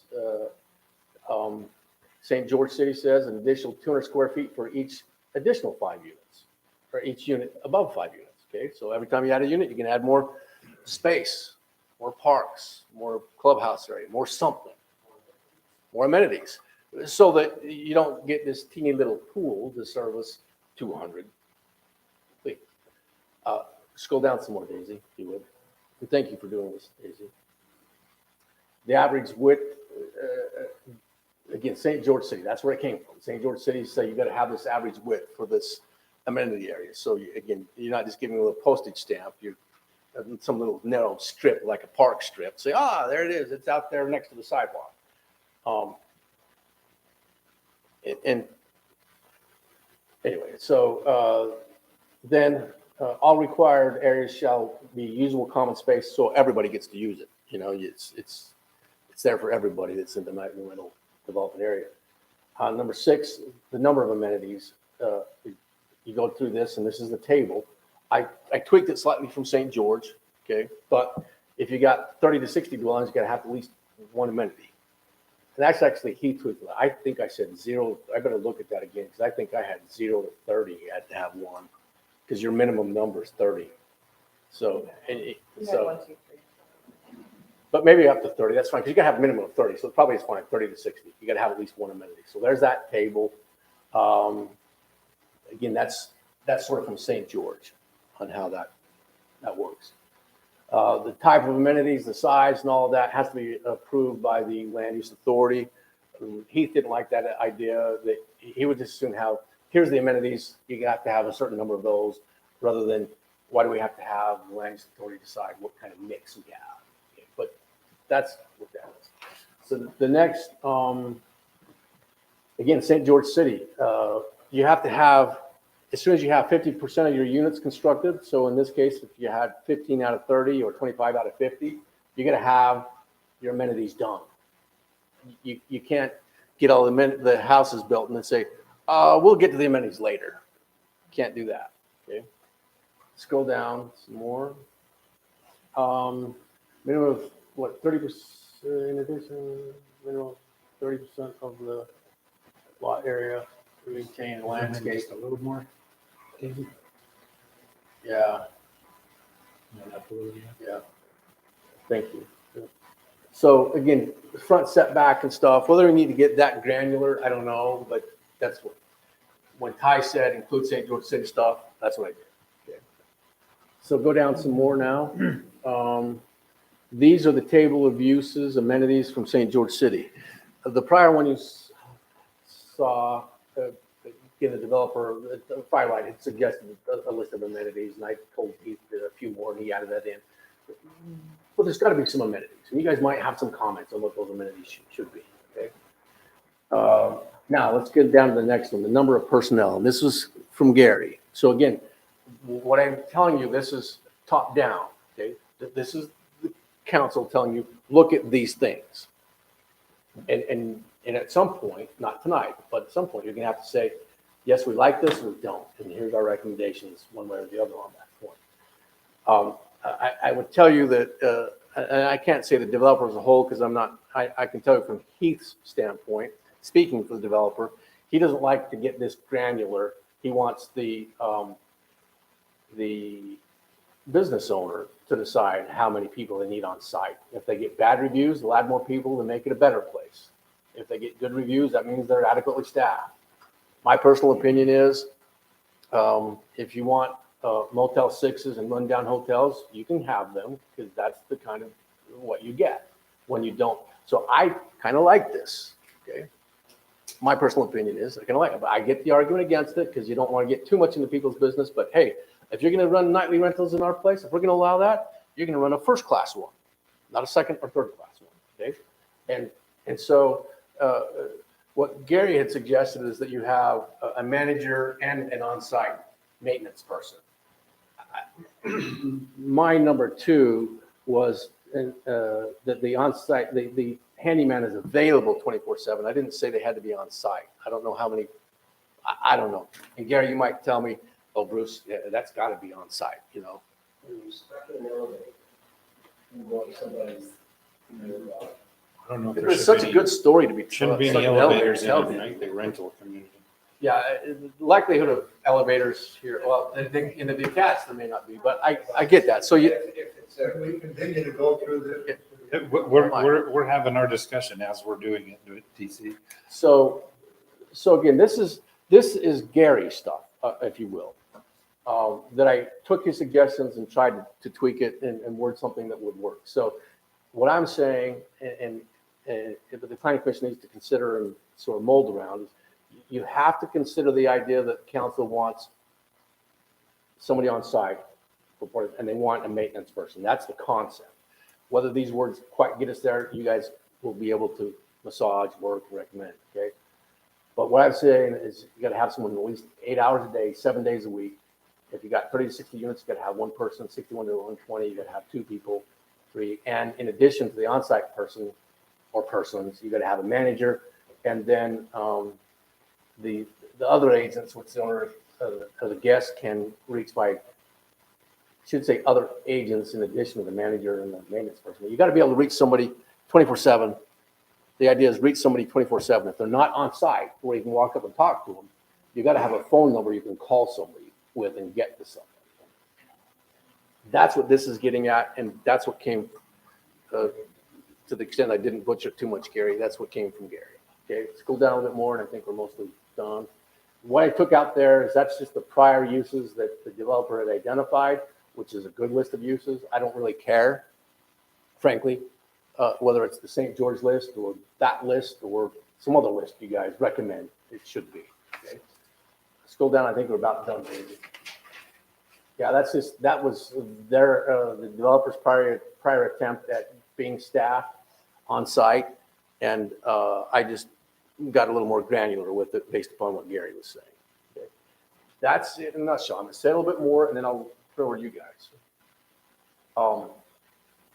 And this is where I'll have a little bit of a personal opinion, but that's okay because I'm not voting, and you guys don't have to listen to that personal opinion. But the onesie twosie nightly rentals you guys allow, I see why you do, and it's kind of good, but it's also kind of bad because if I move to Tokerville, and then I think this is great, and then next door to me a nightly rental pops up.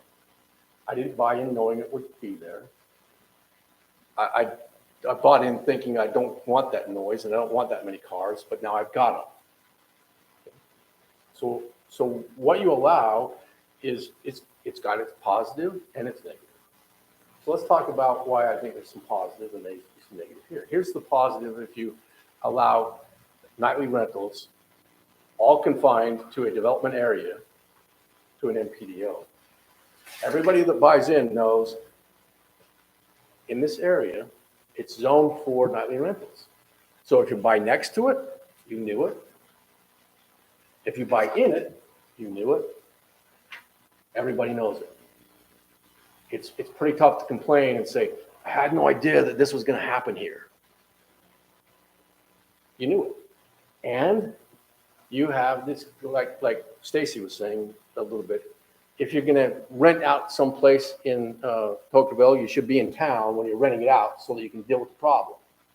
Well, this kind of gets at that by saying you're going to have a manager and some maintenance folks in town and on site if you're going to rent these out so that you can deal with the problems. This gives a way to control, in my view, better what happens with those nightly rentals and the quality of them by doing this, and when I say this isn't the final product.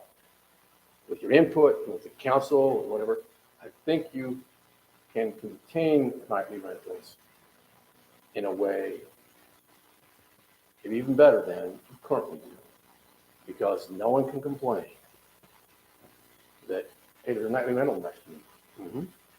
And you knew it. And there's the manager over there, or in the clubhouse. If they're not there, there's the phone number.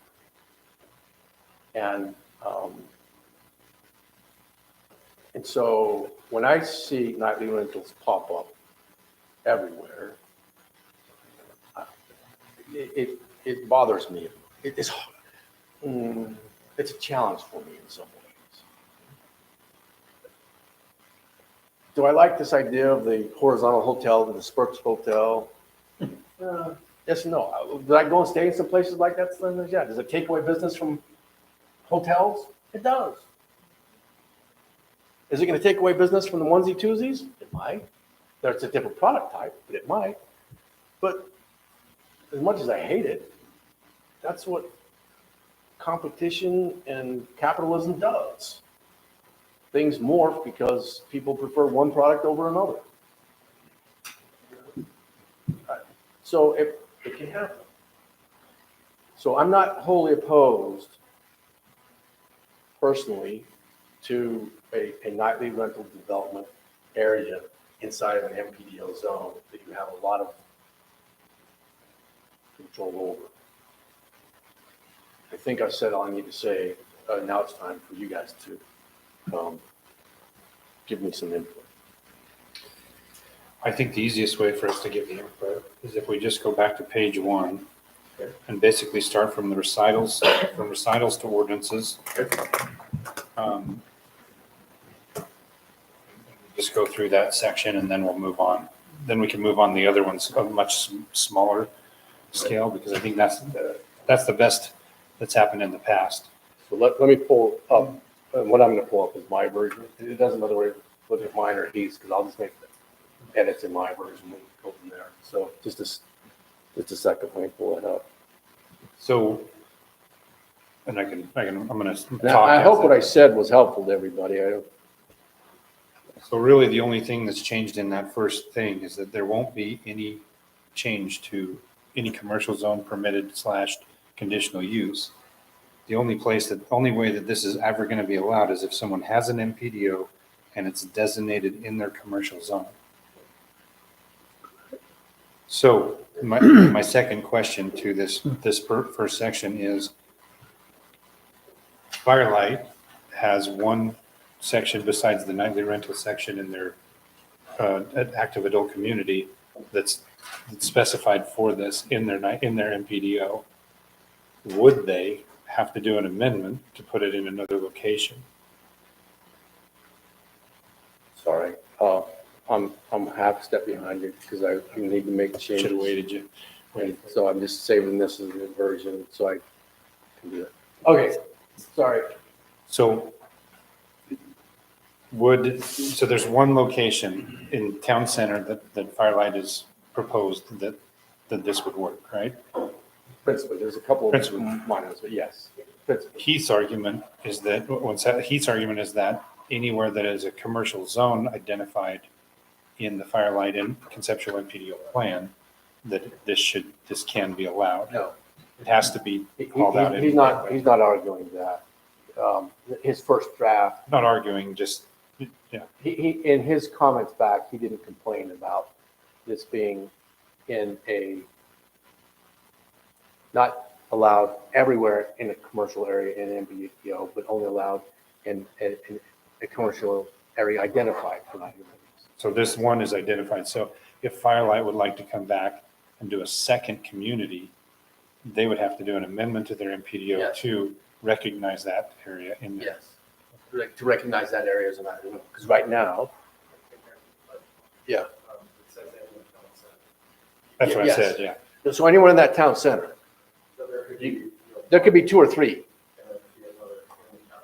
Yes. And we did nightly rentals above some retailers.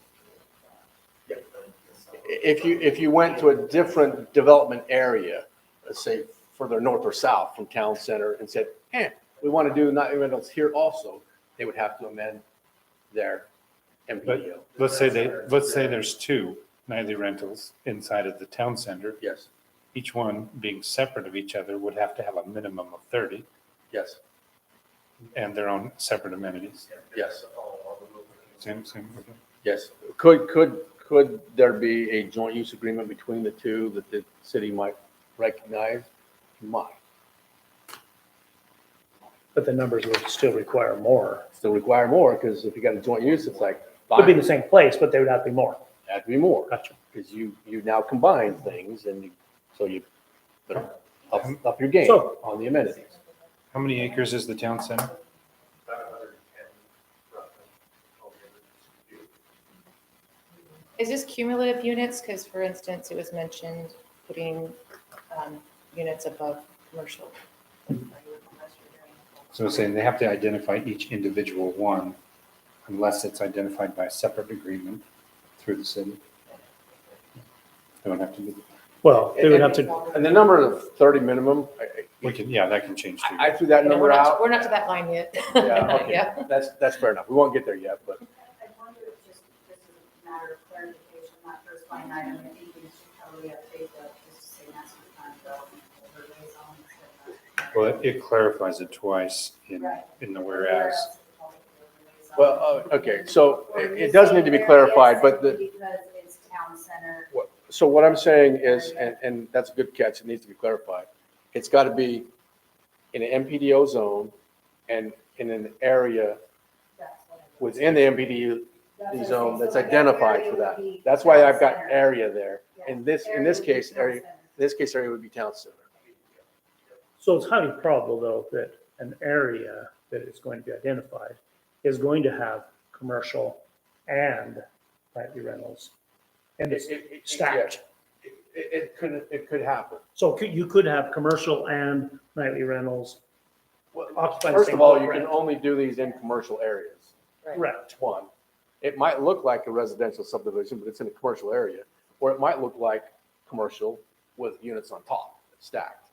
So the MPDO allows them. Right. Condominiumized. It would have to be condominiumized. And again, it follows all of The commercial zone of the master plan development. Think of it as an MPDO zone, and within that, a pod of, I know what it is. I just Commercial. look at the wording. I got to fix the wording. Okay, The you're wording, I need to clarify. So I'm just going to put a note, clarify commercial area and MPDO zone. Designated in the conceptual MPDO Yeah, plans. so I just need to clarify that. Does anybody else have any more questions from recitals to ordinances in the whereases? There's no question that Recital 2 where ordinance. they can be So located. let me ask you one. So in the MPDO, they buy additional property that goes into the MPDO. There would have to be amendment to the MPDO anyway. Could they identify a town center in the additional property? No, they that would acquire? identify a commercial area with a nightly rental application. Wouldn't be a town center, it would be A new area. a new commercial zone. And then in the table, it would say, also, we would like to do nightly rentals inside that commercial zone. Inside that commercial. Commercial area, yeah, commercial area of that. But it's not automatically approved just because they buy more property. No, they'd have to It amend. starts. If they wanted It's sort to- of that give and take of, But the MPDO doesn't it say that So on the amendment additional portion, property will go into? No, that's a different portion. That's because of the buy, sell, switch to. Right. So if they switch anything out of Within the that 1,700 acres. acres, Yeah. they can annex property in. Correct. But it still stays with this conceptual plan with the circles they've already drawn, the towns they've already drawn. If you were to add to the 1,700 acres. Correct. If they, I guess what I'm trying to wrap my brain around is, okay, so we have a certain number of nightly rentals. Yeah. And if they, when they purchase more land, then does that, so what? do they get the additional numbers in that No, also? if you back up, they have that conceptual plan that matches, Right. that overlays over all 1,700 acres, right? Right, So that's defined, set, and done. If they bought another 400 acres that they wanted to include in that, they would have to come and do an amendment and start the whole process over with a new zoning map or new conceptual MPDO map, new uses, not completely new. They because it's would not part add of on that to theirs. 17. New And at that time, identify. they could say, we want one more commercial area, and they would identify another section. Whether it's approved or not would be up to. And I need to, maybe this is the time to say it, because I haven't thought through this, and maybe you guys have, but when you look at the Parkway, there's basically 3 property owners, right? Through roughly. Right, and I'm lumping Westbrook still in the Firelight right now, but basically Lowe's, Firelight, and Litchfield.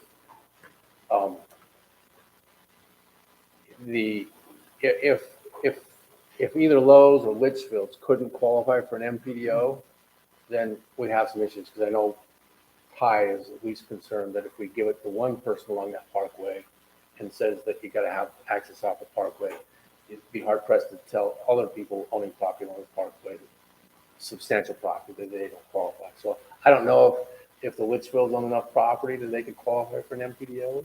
Okay. If they do, then I'm not so worried about tying it to MPDO, but I'm just telling you, I haven't seen this tying it to the MPDO. I think it works. I think it makes sense, but I didn't want to. Well, there, Again, this is not just a Firelight ordinance. This is Correct. an ordinance that affects more, and I didn't want to somehow narrow it down to Firelight by me following the lead to say, it's got to be part of an MPDO. I still think that makes sense as long as we treat everyone along this parkway. I would say it would be more fair to take the access off the parkway and keep the MPDO in place, so then. Not worry about it. Yeah, not worry about the access off the parkway and say, if you don't have an MPDO, then you're not going to get the zoning to do a development nightly rental. And I'm okay with that. If you have a constraint for the MPDO, you don't need. The park, they don't need the access. And you may not. Again, that suggestion came from me, spitballing, try to limit the area. And my idea was, look, the town should be able to retain what they want in Old Town. And so someone shouldn't be able to get a commercial zone in Old Town and then dump a bunch of nightly rentals in that. Let's limit it off the parkway. But if there's other ways to do that, that's. Because somebody might have one on the other side of the freeway. I think I know of one area that, Yeah, so Maybe. if it's tied to the MPDO, that solves a lot of problems for me. Okay, but, okay, go ahead, Joey. that was it. So does anybody else have any questions that they want to answer in that? Just the ordinance? Just in that top section of recitals. All the whereases, we're good in there. Everybody there's no comments, feedback that we want to change, you want to look at.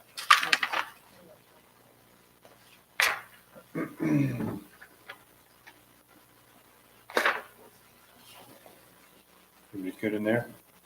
I'm good. Okay, so then let's just go to number 1 of the ordinance.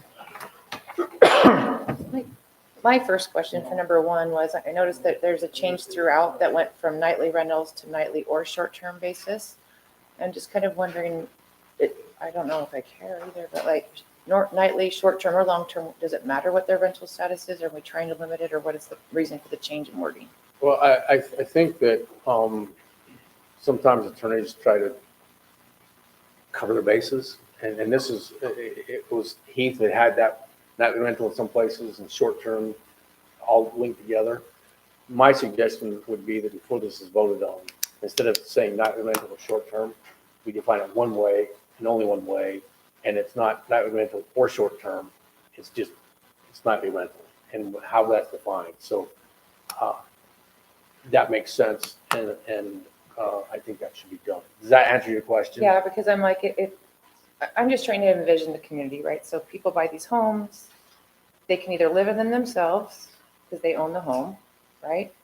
And then if we do it this way, then they can only rent it out as a nightly rental, or can they still rent it out as a long-term rental? Can they use it? Is this the only use? Is it, it's a It's not nightly the only rental? use unless their CCNRs required it to be the only kind of use, which, but from a city standpoint, it's not the only use, it's just a use that can be They could buy the house and just live in it, good. Right, or they could buy it, like you say, long-term rental, or they could. That's why it says it's allowed, but it's not mandated to be short-term rentals. It's just allowed to be short-term or nightly. But we need to define it one way. yeah, I agree. Let's It's just, either nightly or it's short-term. It's one of those two terms. because otherwise it feels like it's two items. It and it's does. not. No, you're Okay. exactly right. So I have one question. I don't know where to put that in there, but it's mainly theoretical question about if, let's say the nightly rental fails, and now we have a residential zone, residential housing inside a commercial zone. I guess it wouldn't matter because it's an MPDO, right? Doesn't Doesn't matter. I don't think it matters, but Okay, so One quick comment. sure. I shouldn't say, This Joey's is got not the a floor. firelight ordinance. Citizens that live here, raise their hand, and wanted to comment or not been allowed, but firelight can. I'll come back Raise to your the hand. public There'll hearing. be a public, this is not the public Yeah, hearing. No, I know that. There will be a public hearing though. But don't tell them that they can't talk and then talk. It is not a firelight ordinance, it is a city ordinance. hey, Dan, if I would have saw that you raised your hand, I probably would have let you, but I didn't see it. So. I tried, we do. I didn't see you raise your hand either, but. Okay, so number 2, everybody's done with number 1? Nothing that. Everybody's good, number 1? Okay, so number 2, amendments and restatement of the preamble to section 1017.3. Nightly rental, except within the approved nightly rental developments in commercial areas of the city master plan development overlay, the nightly rental shall occur only within the city upon meeting the requirements of section 3 below. It's pretty straightforward. Number 3, so this is, I think, is where we really get into what the topics are. So let's just jump down to A. Minimum 30 detached or 60 attached dwellings and maximum of 200 detached or 300 attached dwellings per nightly rental development. I think we should make a suggestion because this is one area that I know that they want a suggestion on this. So Where did you pick these numbers to So- start us off with? Is this St. That's a George fair numbers? question. The 30, I just picked that number out of the hat, frankly, thinking that, okay, to avoid the onesie twosies, if they're saying that's not what they want, because they could still do the onesie twosie if that's what they wanted under the current status, well, then you have to have enough critical mass to make it work. If you're gonna have to have someone on site, there should be enough critical mass. And so, not knowing what else to pick, I picked 30. You know, if you can have 30, well, you better put somebody on site. And so that was the minimum. That's how that came about. As to the attached portion, St. George City, they had 100 or 100 attached. And 100 seemed too large for this area, so I cut it down to 60 attached. And St. George City, you could have up to 500 attached or more. And I sort of cut it down to 300. So those are numbers that if someone has a better rationale for, I'm happy to have. Is there anything with around to like, the land use around it too? Like it's 30 detached on X amount of acres. Is there anywhere that ever designates things like that? You do that through the MPDO process, basically. You sort of do that through the plat and all, where you can look at Right. it. That's where I see it. You've already got, in some ways, not fully, you already have that conceptually. Here's town center, Right, but it's, 110 acres. But it's ERUs, yeah, density. we're going to come to ERUs. sorry. Right. It's done by density. Um, Okay. So I think my take on the attached portion is that if they had 60 attached to commercial or like, like if you're attaching to commercial, that's one thing. But if you're attaching to, you're doing a whole bunch of duplexes attached, like the way I think of it is a night, like if you're going to go stay at this nightly rental, you don't want the noise from that neighbor. You want it detached is what I would think. But I don't know. Like, it's So just, this is like commercial attached this is is- one thing and residential attached is another. Okay, so you guys know where Green Valley is in Yeah. St. George and up there on that plateau, how they have all those condos? The overlay zone sort of originated to deal with that area. And those are attached product, those people that stay there know that they're staying in a condo. Because that's, yeah, so you kind of know that.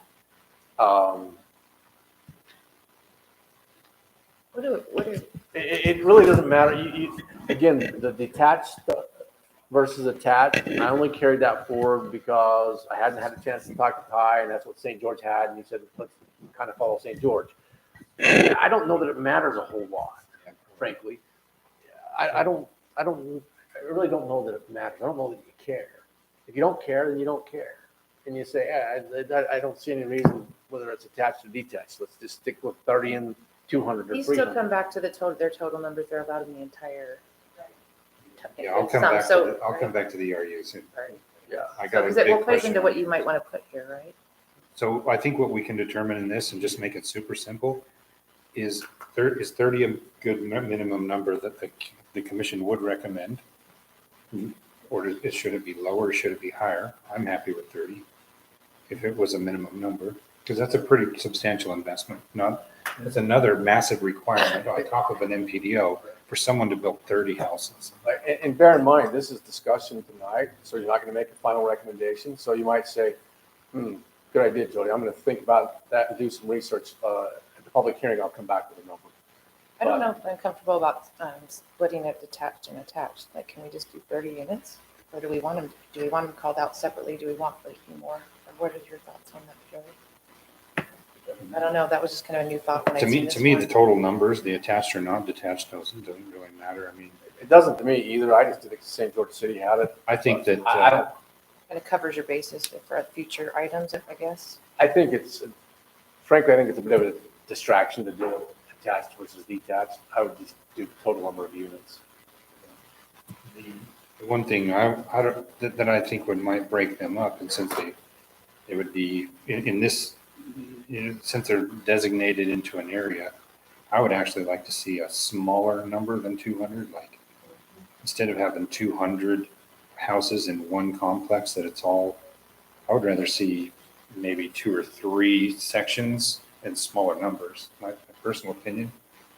So I don't know if we would take that 200 down. And I don't know, and this is where what would be nice to have, but we don't have. You guys have any ideas of how we get there?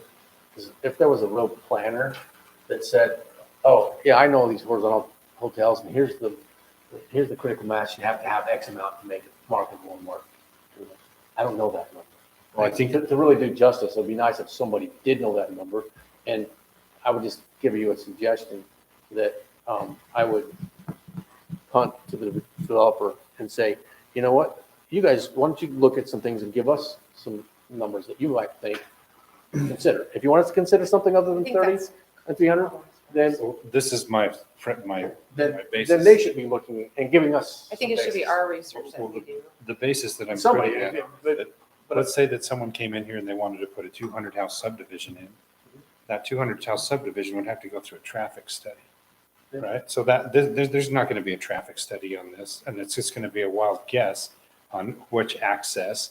We don't know the exact what that's going to look like, well, we never will. But let's say you have 200 homes, how many people are coming in? We're still On gonna a have nightly to give you a rental. plat map. That's a lot. Yeah, but on a nightly rental, I think there may Require a be, traffic study just by virtue of bringing in a plat map? no, probably not under the MPDO. I don't think so, but if someone was going to do an independent standalone subdivision, especially if it came off of the highway, they would have to do that. So that would kind of give you a direction. That's the only point I'm No, I thinking. think that's great. One sec, I'll get to you. That's great. But that's why I say 200 people coming in and out on a nightly basis, a lot of traffic that could be moving. And that's why I say, that's my only premises of saying, maybe a smaller community with a couple more added, maybe 3 small communities of this in that area might make it easier to get people in and out. And I don't know, that's where, that's outside my pay grade. Just because That's Darren. So with our internet. Yeah. I believe in the net, transportation plan, it doesn't cost.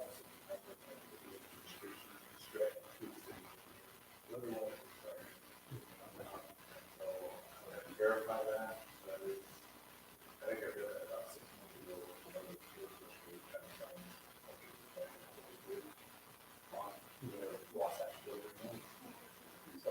What you got, DC?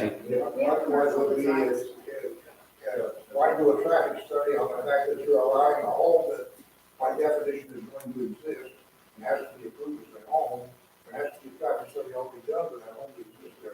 So why do it know? You're already planning a home with people coming to it. And if you're renting it out, people are gonna come to it, what's the difference? I don't understand it. You would have more, More you could have more, just because Yeah. if you've got a 5-bedroom and you've got 10 people, because that's the maximum. It's a big enough home, we just don't know. We don't think you have more. I'll tell you. So That's does a it- fair consideration. And again, what I'm trying to suggest is that the more data we have to make that decision, the better decision to make, as opposed to my looking at St. George City and seeing what numbers they've lived with for a time, or me throwing out 30 or 60 or 300. So like I said, I think it's easier. I'm happy with 30 on the minimum. Does anybody have a recommendation on the high side? Yeah. Well, what I was just gonna say, yeah, the traffic study might be a little bit premature because. I'm not talking about, I'm just saying the only thing that I have to think about is what would happen. I'm not saying we need one. I'm not saying it's going to ever happen. I was just saying, 200 houses is a lot. And if you take and split them up into smaller groups and put the traffic, disperse it, it's going to make it easier. Like that's just how I'm thinking. So there's a couple of places in the county that do this already. Something like that. What I'd really like to do before I would decide how many, and I'm glad we have the time, is go and look at those and see, get a visual. Oh, hell, there's 200, that's a lot. So, There's some in Hurricane, Washington, right. Santa Clara, Ivans. Yeah, You pick a like place. the ledges. The Ledges is a little more upscale one, but there's others. There's. Yeah. But, yeah, so And it kind of depends how you do it, because yes, if you're doing 100 homes, or you're doing 100 attached homes, because yeah, if you're building condos, then 100's not a lot. Right. If you're building single-family homes, it So is a lot. Master plan was for hundreds and hundreds of homes. Already, yeah. Yeah. So, Design and approach and size for. Well, like I said, it's not just your development that we're, thinking of in the future.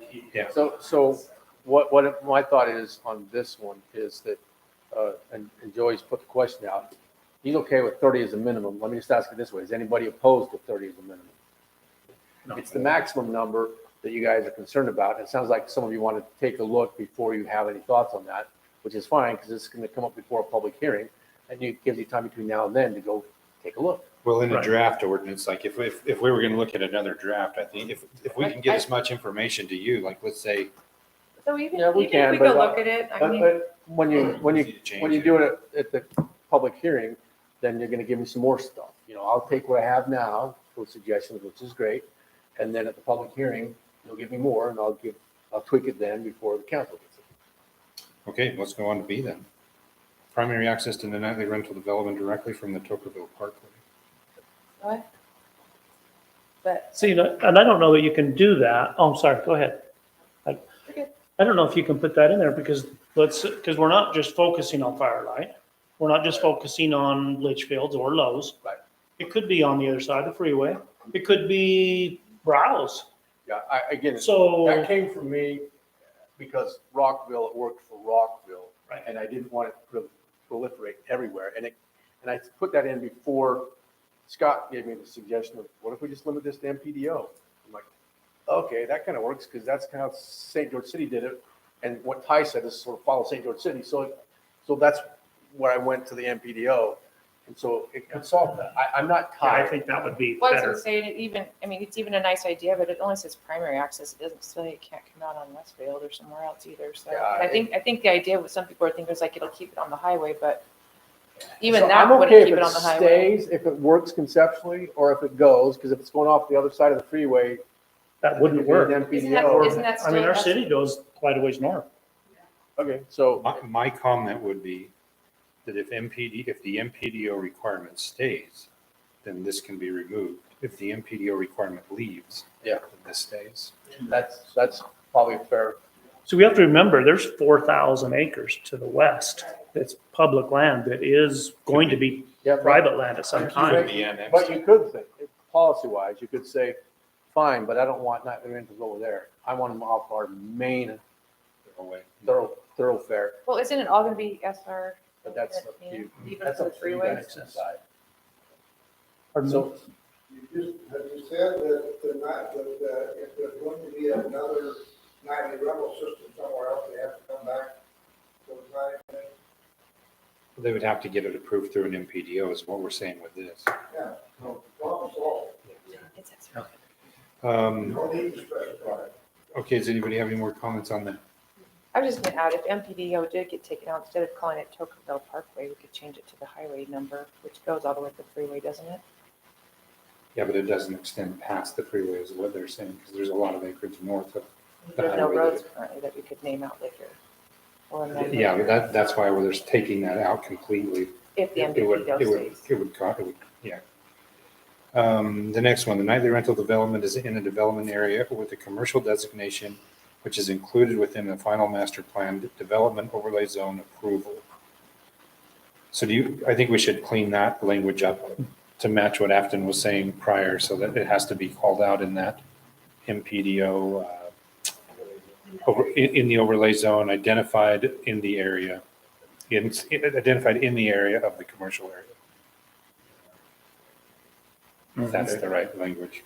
yeah, well, I'm just making what I call my clip notes, my scribble notes, and then we'll work on drafting something to fit, but.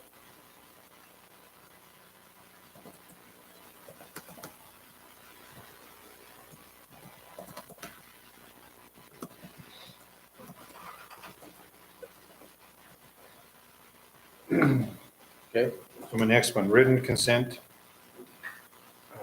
from 100% of the property owners within the nightly rental development. My question on that is that if they do, let's say that it's mixed use, it's on a mixed use thing and these nightly rentals are above that, the mixed use would actually be inside the nightly rental area, right? So does this need approval from the commercial operators also? That So it's allowed? this It's a really is how that stringent. happens. This is how that happens, is, when you do this at the outset, there's only one owner, Firelight, Lowe's, Litchfield. You got 100%. So when you approve it, when you approve the plat, you've got it. Basically, you got 100%. So the reason this 100% is in there, and I've seen it in other places, including Virgin, is if someone, for example, wanted to convert to nightly rentals, a development.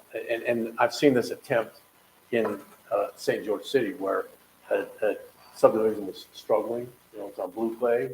You get some smart guy figuring out, I know how I can sell houses on Blue Clay. I'll just rent those buggers out, nightly rentals. And so they buy up a bunch of lots and they want to come in and say, make application to turn that whole subdivision now, after the fact, into a nightly rental. And that's where the concept of, wait a second, people need to know when they buy in, that's what's going to happen. So you got to get everybody to buy in, 100%. So in your situation, Joey, it's solved. Whether you got commercial on the bottom and residential on top, it's solved because when the plat comes in, you got 100%. I was thinking aftermath instead of, yeah. Yeah. So this is just, And it's already taken care of because it's MPDO. You can't convert. yeah, and it's in the CCNRs, it's the people buy in, it's like, here you go. Yeah. Okay, all final plats and covenants, conditions and restrictions, CC&Rs which have been recorded shall include a note indicating that nightly and or short-term rentals, residential rentals, properties are permitted use. We gotta define it one way. That's really, so when I come to this as a permitted use, right? So we're actually, we're gonna say it's a permitted use in an MPDO. Yes. But the other thing that's not in here is what type of permit is gonna be applied for. So- Is there gonna be an application? Yes. Is there Well, gonna be a governing document like, or conditional use permit type No. application? It's No. nothing. It's just that, they have to show you in their plats and approvals that all these requirements are there. Or Because they- it's just ordinance, then they're following that ordinance. they're following that ordinance. Gotcha. If they don't do it, they don't get it. You don't approve the plat map. What happens after the fact when something changes in that nightly rental development where they're not complying with the ordinance? I would put, a good question, and this was my thought.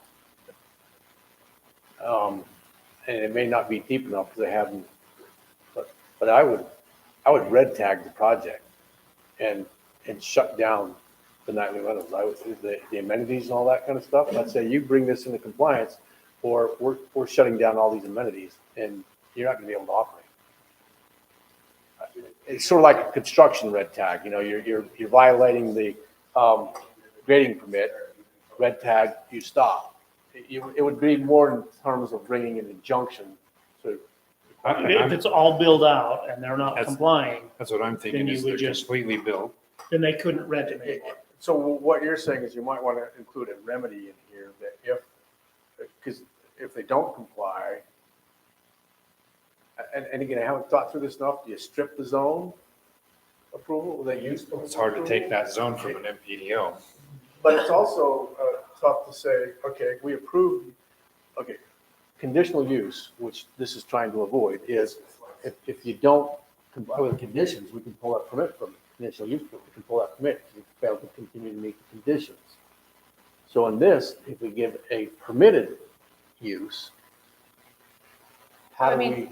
I would say Well, that you put it in your email, and he just mentioned it, so I'll bring it up. But yeah, a business license for the individual units that they have to have in order to operate their individual homes or their multiple homes or whatever it is. So maybe you're attacking the However- business license level.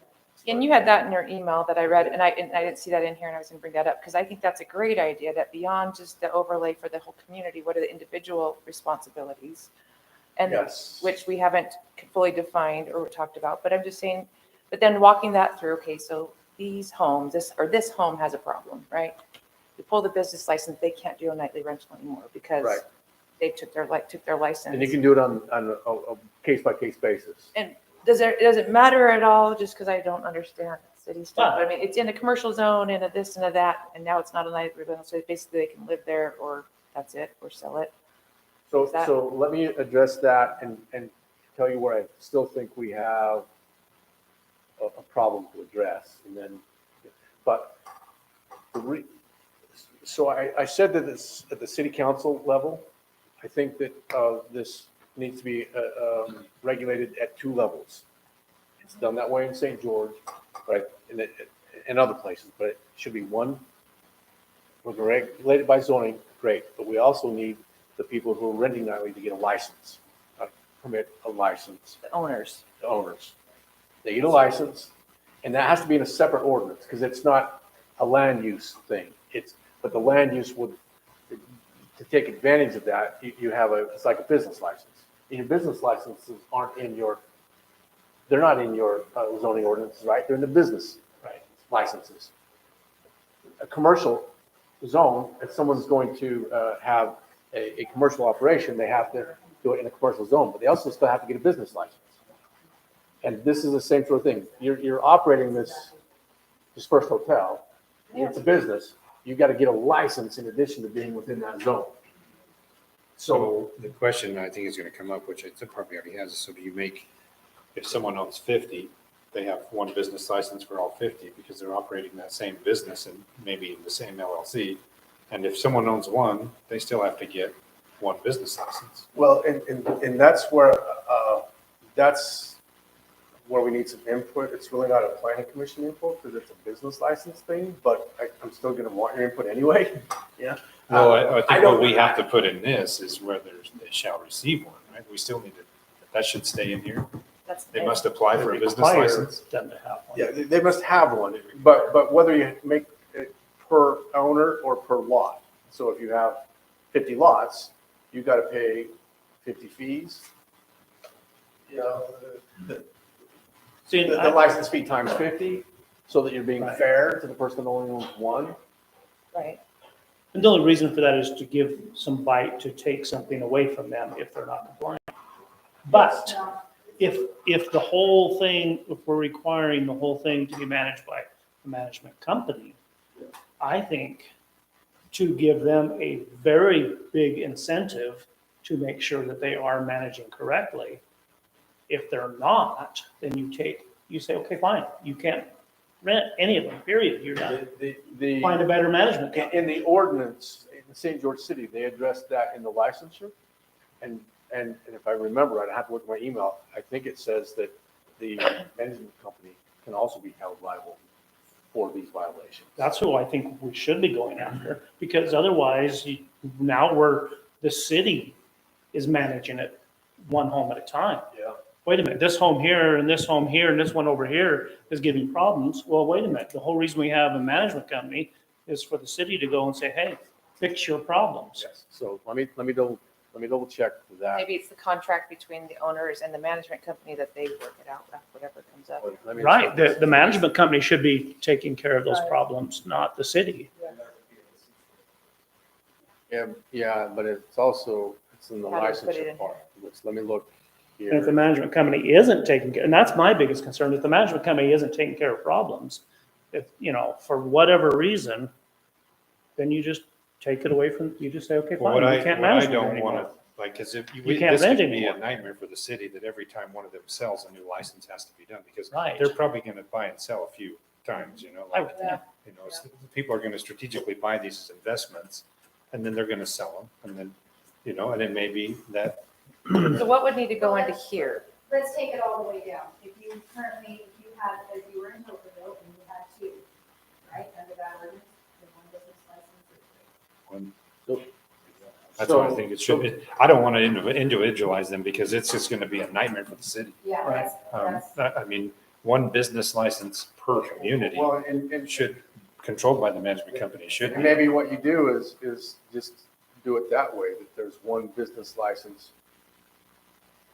And it's For applied by the business management within company. our city. Right. And so the individuals don't come in onesie, twosie. The other problem that you're going to see as a business owner is someone is going to have an LLC separate and they're going to need a business license independent of the other business license. So they're going to come and apply for one just to prove their. Well, I kind of like the idea of the business license residing with the management, because then if they violate this, other than undoing the zoning, you just jake the business license and they can't run the dispersed hotel. And the way St. George City got at it, which is the email you're talking about, I think they got at it in a less efficient way. They threw this catch-all at the end that says, the owner and property manager shall be jointly and separately liable for any violations of this article, meaning the license requirements. So something's going wrong. So they basically pulled back in the owner and the manager, but they required a license from every individual. But I kind of like the idea of what you guys are saying is, let's just make the license to the management company. And because you can only have one. Right. There's a big incentive. XYZ management company is now, if they're not doing a good job, they've got 300 owners here to whatever Well, number that is. The owners. Saying, will force- you the need to owners fix will force this. the Because if you management don't, company to do the license is Yes. full and we're not going to be able to run this anymore. Right. I like it. That's got some pretty good teeth to it, I think. I do. I like that. I like that kind of enforcement through the licensure part, through the manager. I like that. Let's see if we can put that somewhere in there, I think. Well, I think that what we need to do is say, one of these conditions is that the management company must apply for a license, and then this license will deal with some of these other. The license would have to give specifics of performance. Well, If there's so many complaints and whatever. maybe, well, yes. Or would that be done in the business license part, right? Right. What the business, penalties would what be there, St. not George here. City says is you gotta have cleaning services, garbage removal, maintenance, repair, transient room tax. It's in my email that I forwarded, but that needs, we can look at that and beef that up. That's not truly a planning commission thing, because it's a licensure thing, but it is linked, because we're going to say that and I'm gonna make a note here, that the management company must obtain a license for nightly rentals. And then you beef up the nightly rental ordinance with some teeth. The city will do some checking into that, because we'll check into the way that So- the transient room tax would be paid and see. Because that would be. That might be it. Yeah, and the transient room tax would be paid by. Well, the management, Yeah, yeah, but I would the think the management management company would be should be taking collecting that, all doing that too. Yeah. We'll do some checking. Okay. Check with our legal counsel. Do you- I have a question. I'm retired. I had a side question just from that. 'cause Retired, the not word retired. Came up, but transient use tax, which I know is only collectible for 28 days, right? We discovered that with RV ordinance. Is that something that I would, think it's actually roughly. And then and then it will start again, it has to be somebody else. Not like it would be one person. just recently? Oh, that's funny, because that's why we set our RV ordinance to 28. So, The thing about that nightly rental ordinance to manage, you charge that fee depending on how many units within development you're managing. So if it's 50 units or 500 units, the amount of the fee, Which it would be, license, will be on that scale. and then each owner can just pay a small fee every time they buy the thing to be. whatever they want to How much charge. wants- Whatever they do is Management wants to whatever they recoup want. that And we cost. don't It's up to them. Guarantee they will cut. Yeah. They will. They're gonna pass it on. So Their money. let them figure that out. You just say, Okay, so it's $100 per unit or whatever. You got 500 units, pay up, whatever that is. do we have any more comments on that section? Which one are we on? We're on the E still. E, Sorry. no, Okay, let's go to F. At a minimum, nightly rental development shall provide usable amenities in central locations as follows. 1,000 square feet of recreation or playground area for the first 5 dwellings. So 100 by 100. And an additional, so I didn't understand this one. An additional 200 square feet for each 5 unit. dwellings.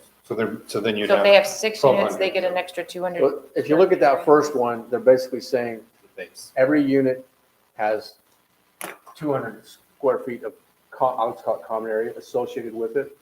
So when you build 5, you gotta have 1,000, but it's just carrying that 200 square feet forward.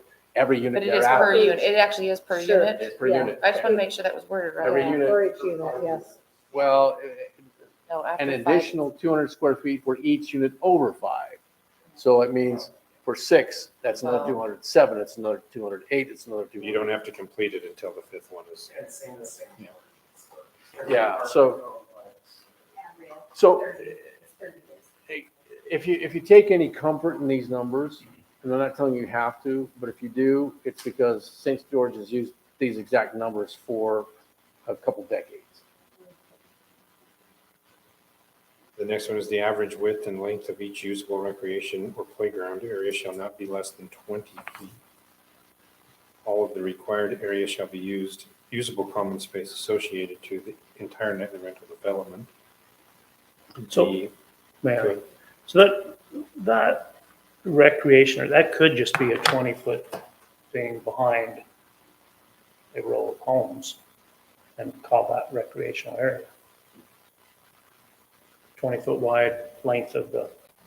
Well, yeah, it says it has to be not less than that, yeah, so So we're not talking, oh, you build a park. It could be something else. it could be, it could be something else. Now, what this said is playground and recreation from St. George, so it's tough to call a 20-foot strip a playground. So some of it will probably have to be in playground space, but some of it might be outside playground space as well. It's just walk paths or. Okay, that's what I want to clarify. Go ahead. Let's see, all of the required areas shall be used, what was I read that one? Again, what I would say is, if you follow this and you're not certain in the future, one good thing you could do is say, I wonder how St. George City handled that. Let's go ask them. And that would give you some clue of how you might want to handle it, because that's how the similar language has been handled by them for a few decades. The next one, the number of amenities required depends on the size of the development. All amenities shall be approved by the land use authority in accordance with the following. I think the size portion is great, but I don't know who said it before, but I don't think the land use authority should govern what. So is the idea behind that though? Amenity because that's going to be, if they have a crappy amenity, they're not going to get I customers. think market did That's that. Steve's point as well. I'm just saying, that's what St. George, I don't care if you approve those or not. In some ways, my thought is, here's a list of amenities. You go pick which ones you want. You could And just we're do not it. going to tell you which ones you want. You might have 2 pickleball courts and 1 basketball court. And I don't tell you, no, you can only have 1 pickleball court. I think that's a good idea, is having a list of approved amenities, and then you pick whatever. Minimum. And we don't care if they're the same or different because you're just gonna let the I think- market drive that. Like, oh, you put in 3 pickleball courts and nobody likes it because you don't have a pool, so they're not coming. That's on you. Right. Take pickleball Market courts out, and put dictates a all pool that. in. And in reality, that list of approved uses should be in the NPDO, conceptual NPDO submittal. Why would it not? So the perimeter trail is already in there. Well, that list, let's say there's 50 things that they want to do. Why would you put it in here? Because this, You could, well, yeah. my thought is, if it's here, I don't need it also in the. Well, this is kind of like a subset of that So, though. I was looking at it per user, per MPDO application instead of per, like if they wanted different amenities in different areas of the city, then that'd be great. But Guess if my we thought is, approved a you list. don't get to this granular level at the MPDO concept plan. You get to this level when they bring in the plat maps. Jim. Does that sound right? I mean, because you don't know when you're going through, here's town center. You don't know which amenities you're going to pick from, but the list is here. Yeah. So So you're saying we should have a list of the things that the city, I don't want to take it down to an individual approval. yeah, I would say that, maybe not staff, because I don't want the council to say, staff, you suck. Why did you approve that? Yeah, I want it to reverse, the staff saying, council, Yeah, you right. suck. You approved that, Yeah.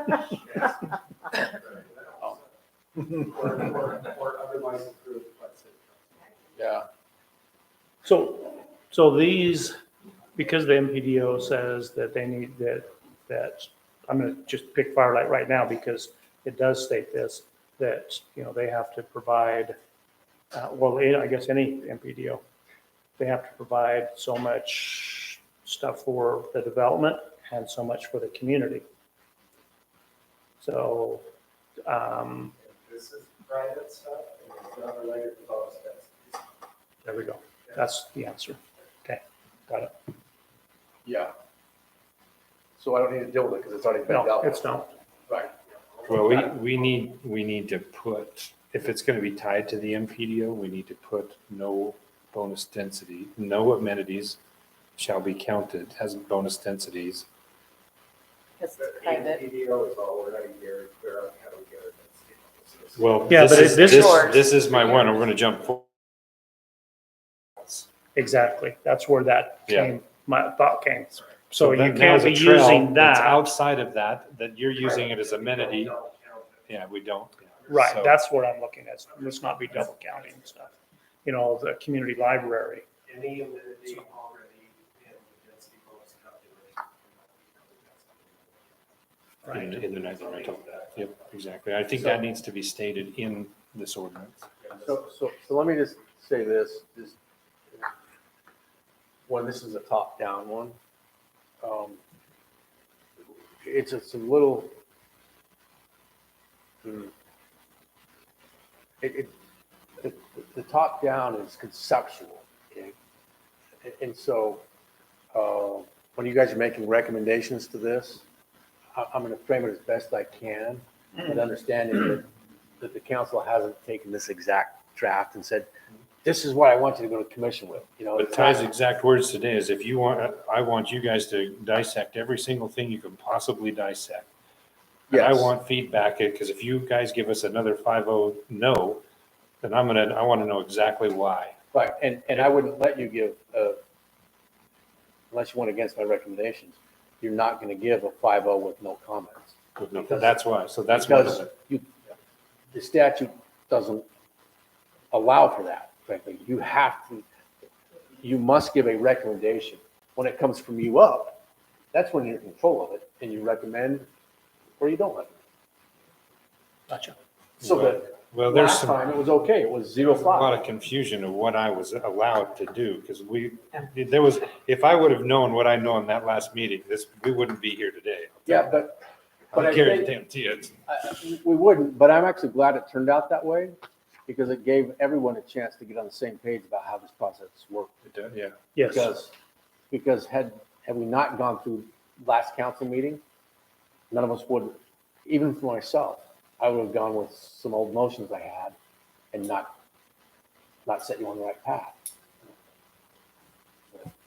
So taking out the land use authority from all of this stuff, you're not gonna make me do that, but leave the list.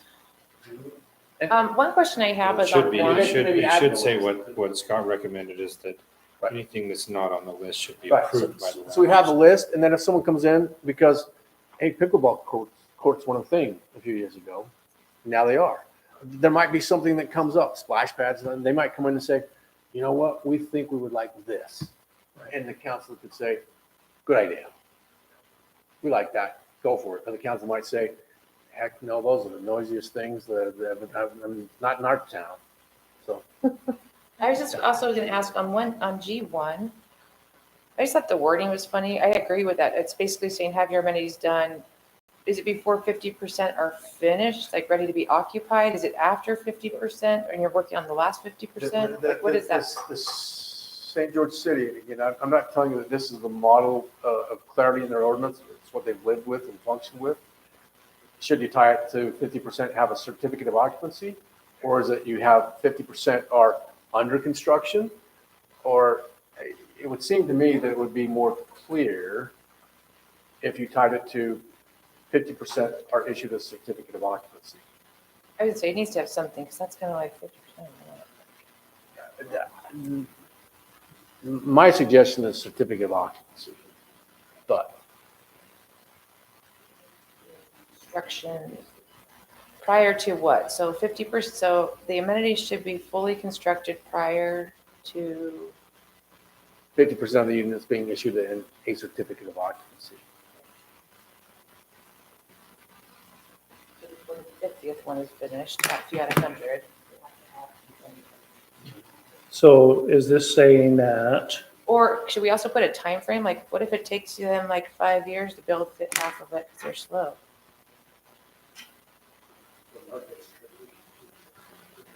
So I'm just saying, if I buy a house in a community, and they're gonna build a pool and a hot tub and this and a that, awesome, that's really great, and we promise to have it done by 50%, and then they build the first 10 homes at, Let me ask it this way. How much monitoring do you want to do? If you're tying it to, the more you tie it to, the more you have to monitor. I'm just trying, the idea is that we want things to be successful in the city, right? So how, and I'm not saying one way or the other, just a question, so. I mean, they could come in, they'll come do 50 houses in a few months, I'm sure, some people, so, but I just don't know if that's always gonna be the case. Well, I don't know. And then what the pathway is for people. And what Scott said is true. If you build a condominium, you're sort of committed. once you build the building, if you don't sell them all, sorry, you know? When they're detached, single-family, standalone units, you can sort of sell off as many as the market will absorb at the time. And so you could face a situation where you got 10 homes out of 100 and no amenities in there. And then they stop Or you building. could have a whole bunch of homes built and not occupied, and a condo built, you know, it's not occupied, and amenities that don't get used, and that's a strain there too. Just for me, and I'm not the policymaker, I'm okay with 50% of the certificates of occupancy are issued, and let the developer figure out how to calm the natives if they don't build out fast enough. 50% is you've got 50% paying dues at that point, but it helps sustain. Yeah. So I'm just wondering, so should we, I don't care, never mind.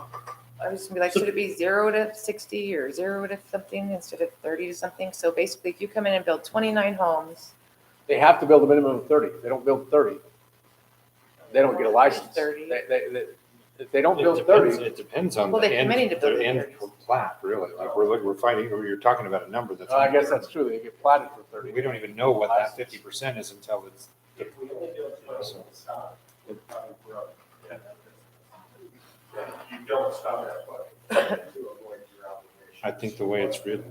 but if you're stopping at 150 when you committed to 300, Yeah, but you also need to sell more to finally, developers pay HOA dues on unfinished units until the project is all built out, so they are motivated always to finish units. who did you say pays one? The owner, the builder? Sorry. The developer should.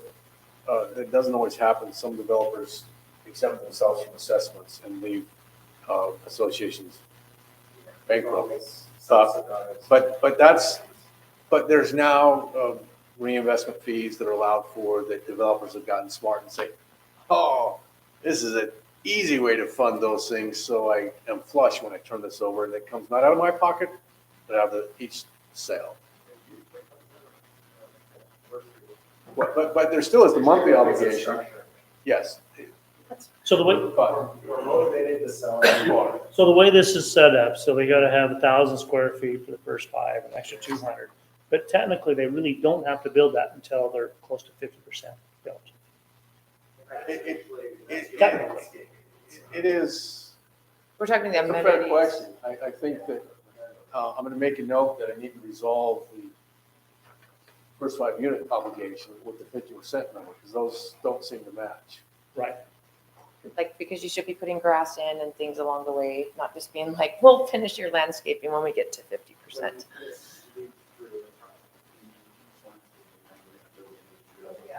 That's not how worded, that's why you're saying.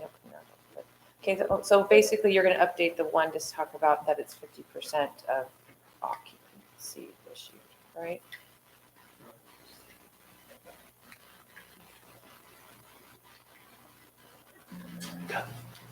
I'm just reading the Okay. construction to. One other thing, I know he's, that he did say the one thing he wanted to mention was that, they were at least that they have a single housekeeper. And they might have a possibility to try a couple of them. Well, That's gone. I think. there's no single housekeeper, there's a single management company, but He said, It actually can does. have, he said if you were managing this, yeah, he said, specified, he said single housekeeping service, but he was managed. But he just said he wanted maybe company. single management company, but. All sorts of different contractors. Right. Like we were talking about, like a handyman. That's like asking us. Yeah. Okay. Where are we at? So, Okay, so so let's- actually, it is in Go to there, G? it's under I3, but anyways. They might not want to be tied Where down. are we here?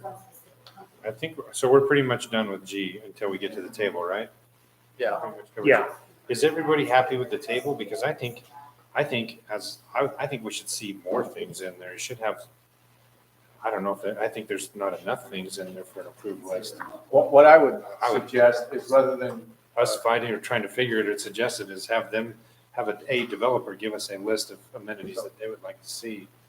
So Scott, let me, taking that lead, could you guys send me a list of additional amenities you might want to see in that? Yes. But you wouldn't want to limit it to just a list. No, we'll have the list that they can pick from, and then anything outside that list. That's gonna get Will approval. be They get approved by the approval. land use. It's like you say, we don't know what's in the future. This is a pretty good list. It's very close, if not exactly what we worked with St. George, picking our amenities from this list. And I would just add to it that or other amenity. And I've got that now, and we will do that. So that list might be fine, because anything beyond that, you're just gonna come in and make your case Make an for it. approval. Okay, that's fine. Okay. Yeah. Does a pickleball court count as a sports court? Good question, probably good. And some people, even though they're popular, You could, let's just put I sports think court they slash. suck for, Pickleball. they're so noisy. If you're coming there to sleep at night, all you hear is this. It's like, Okay, so that takes I can't us, sleep. that takes us to H. There shall be at least the following number of personnel for each nightly rental development to administer the nightly rental development on 24 hours a day, 7 days a week. One on-site manager for at least 8 hours per day, 7 days a week. Same table for that dwelling, up to 3 to the max number.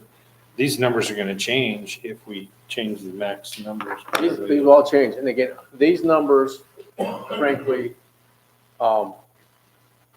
were my wordsmithing. They didn't come from St. George.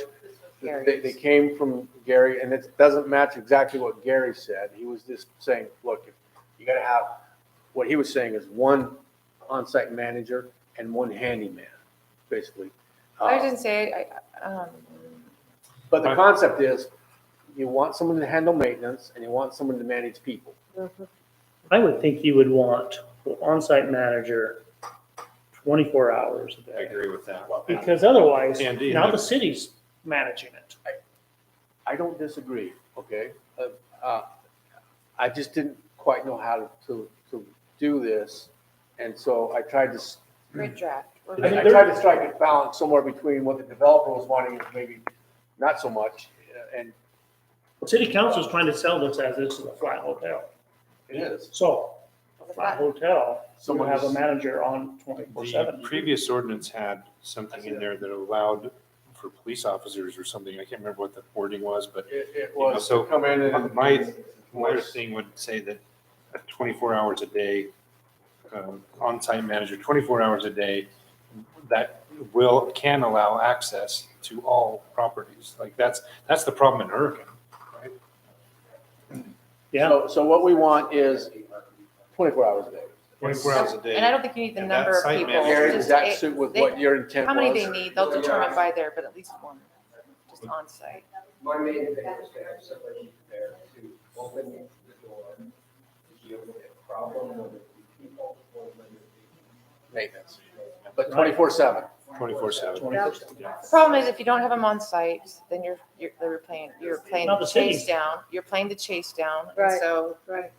they need to be responsible to chase. As far as somebody picking up the phone, whether it's 30 or 150, I don't know if that matters. One person, it's not going to be more phone calls, that many more phone calls than person can now, so.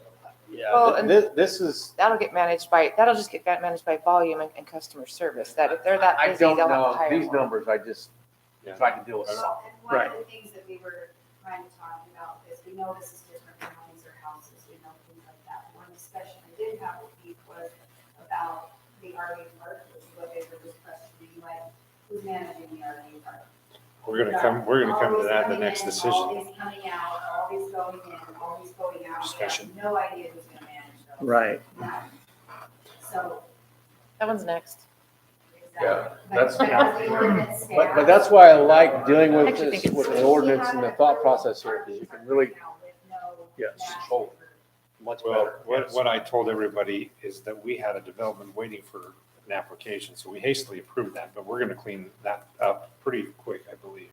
And I have them exact comments and more in my comments on the nightly rent or the RV park, but So I think we're all in agreement that one of the comments we would make is that we would like to see 24-hour. But did you have something you wanted to add? I suggest one. Yeah, if it's a We're not- one, and then once you get in these bigger numbers, maybe during peak times, multiple. Yeah. I don't know that we need to Check find in. that. That goes back to like service. Like if they're pounded, they're gonna hire 5 No, people. no, least we're just have- not talking about service. We're And on-site. talking about issues. So somebody needs to be on site, as Gary's saying, to Oh. open a door for a cop or let a What if you cop need to in. have 10 cops So come in what at the if, same what time? if, what if you have 300 units and you have one person opening that door and someone's banging on another door? Right. I mean, that's what it comes to. You got a lot of cops. Right. You know, one will take care of so much stuff that's doing it. Usually they're sleeping in the back of their room. Right. So am I I, agree with you. are we just, is a suggestion you just have one, at least one Minimum, manager? Minimum I one. would just say One, an on-site 24/7, manager 24. And we don't need to graduate it up to if there's 61 units. No, because if they're not doing their job, then the management company's gonna lose their License. license. So they're the ones that are gonna have to decide, maybe they need 10. I'm fine with the rest of that portion of it. Yeah. Yeah. So, and then I don't even know if you're having an on-site manager, you don't even need 2 or 3, right? 2 or 3 are I think striking Gary out. would disagree because Gary is saying a manager might not know how to get you out of the elevator or might not know how to fix a leak. But- Isn't that what you're saying, Gary? No, I'm agreeing with you. I know some girl, some little high school or college kid that's, that's there to whatever, run it, won't be able to like fix the broken water.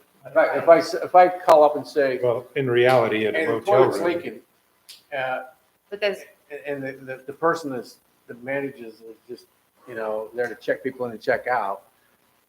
I think, I'm trying to meet what this is top down, council is saying, and Gary tell me if it's different. You're wanting some maintenance kind of person around as well, right? well, yeah, and that same thing is that if So- a water line bursts, they're gonna shut the water off and put them in a different room.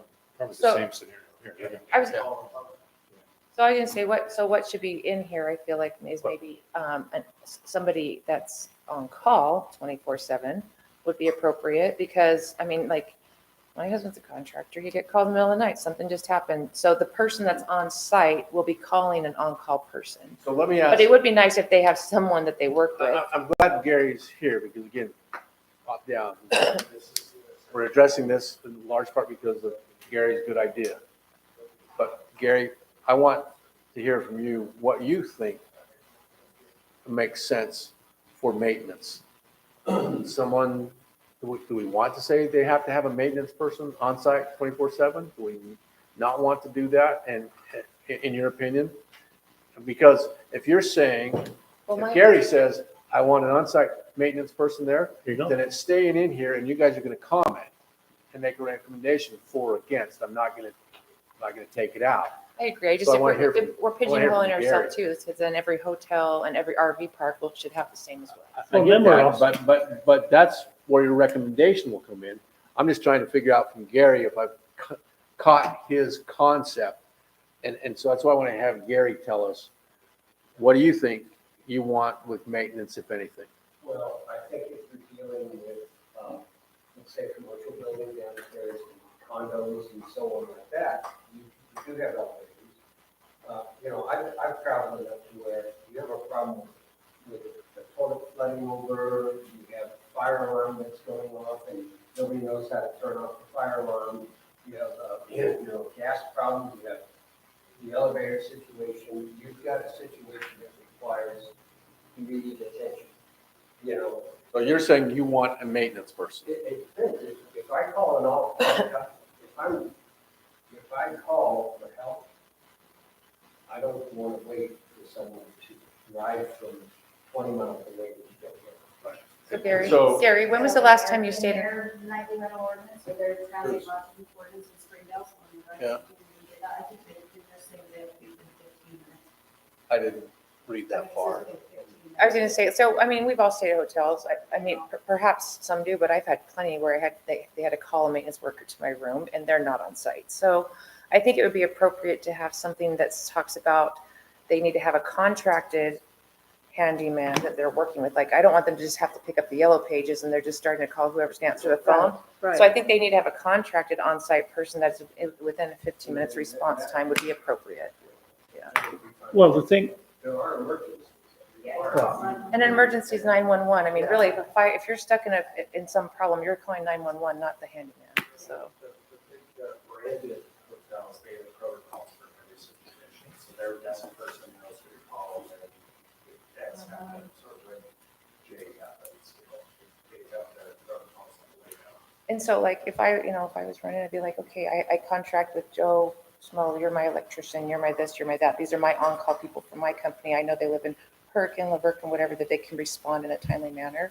I like the 15 minutes idea. is a little bit short for Tobyville. If you've got someone out of St. George, it's half hour. Yeah. If they- Have guys Well- stuck in an elevator, find the guy that's in Hurricane then. Well, I think we should probably think about that one. so my thinking is this. And you still have until the Yes. public hearing Yeah, to exactly. Right. nail this down. I just wanted to hear from Gary. In concept, he wants a maintenance person readily available. And so I'm going to kind of leave it at that. And you guys will come back with some recommendation of what you think that readily available should or should not be. I think that should just basically say an on-call handyman available, just an on-call. Because it's Well, gonna, I'll there's just make gonna that be, comment, but you there's guys gonna can- be somebody available at all times anyway. Suggestion with respect to protocol, that protocol should be built into the business license or the license requirements for the man. Yeah, the management company is gonna have a whole slew of these people available. Right. You know. And I- See, I think we protect the city from having to manage all of this company. But I don't know that it's the city's job to micromanage the management company because Yeah. the that's a- industry is going to manage that. There's the supply and demand. If they're doing a crappy job and they don't have, it takes them 10 hours to get a handyman there, it's going to get around and people are going to stop. I mean, this day and age with the internet, bad publicity goes really My quick. toilet overflowed and went through my whole rental and nobody came for 24 hours. Right. So Yeah. Right. for me, I would try to stay away from micromanaging it, but make sure that there's enough there that they have to manage it, So, however they see fit, right. within reason. So that would strike. 911, fire department, police department, things like that. Smoking problem. That's going to cost us going to end up being back on the city. So, Which is why we want them calling the on-site person so and let them manage it. let's just, let me just say this, and maybe I'm trying to move this one along a little bit. I just want to know from Gary, he wants a readily available maintenance guy. Yep. You guys will formulate hereafter what you think that would be and give comments to the council, but when it's top down, I'm sticking with. No, I agree. And I agree. I think there was a little bit of a shift You because can say yes or no, but let's do that during the public hearing.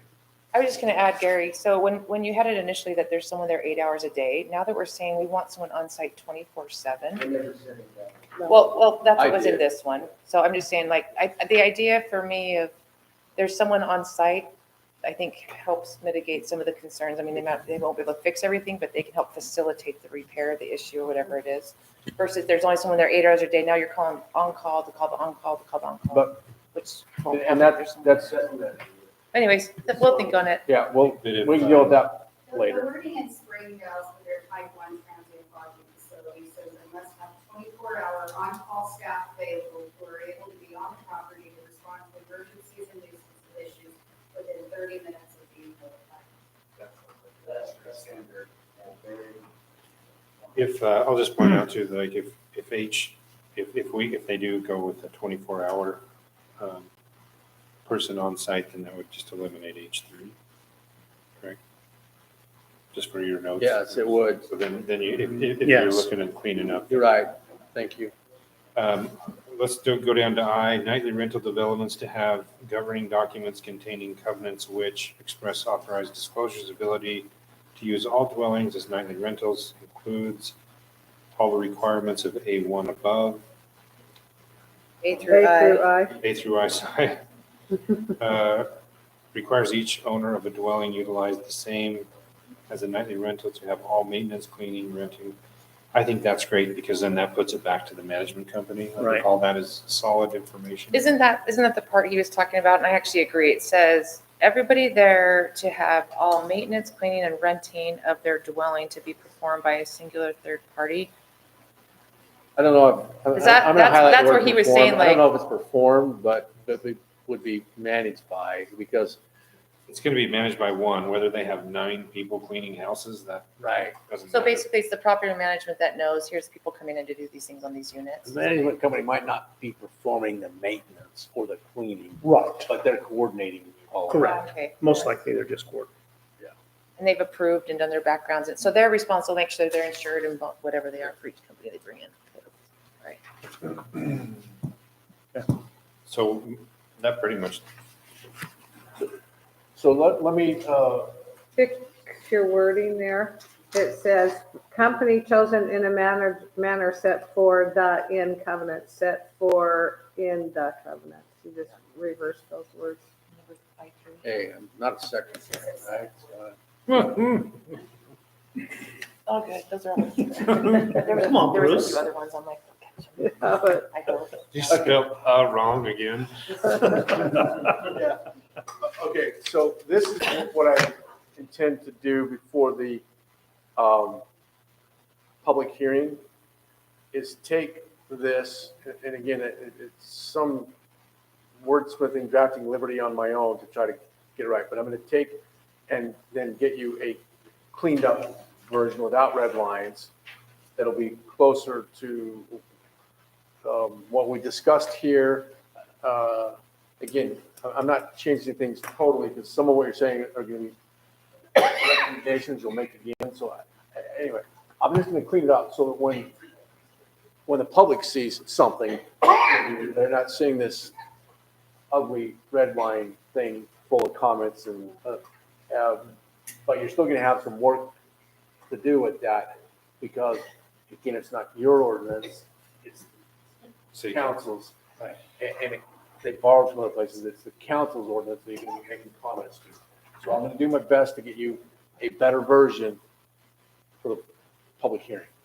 The other thing that I want to bring up too, before we finish the discussion on this, is that regardless of the, so we've made comments on this, and if there's something that we've missed on, something that comes on, when this comes as a public hearing, we need to make sure that them comments get to the city council. And if this is, comes back for denial, the city council has requested, they want to know why it was denied. So like if whatever, whether it's like Bruce said, the general plan, they don't like, doesn't fit the city code, whatever it is, they want to know why so that they have some more feedback from the planning commission. So what I would recommend in part for that is that when we get to that point, and maybe it's me or Afton, so Afton and Wellington, that before a motion is made, all those conditions you want are typed up. So it's not like, oh, we'll go look at the minutes from that last meeting to figure out what the planning commission said. That it's, your recommendations are all typed up and part of the motion and passed along. So it's very clean and clear what gets forwarded and it's not to be overlooked. So to make sure I have this correct in my head, so all these suggestions that we're making are suggestions.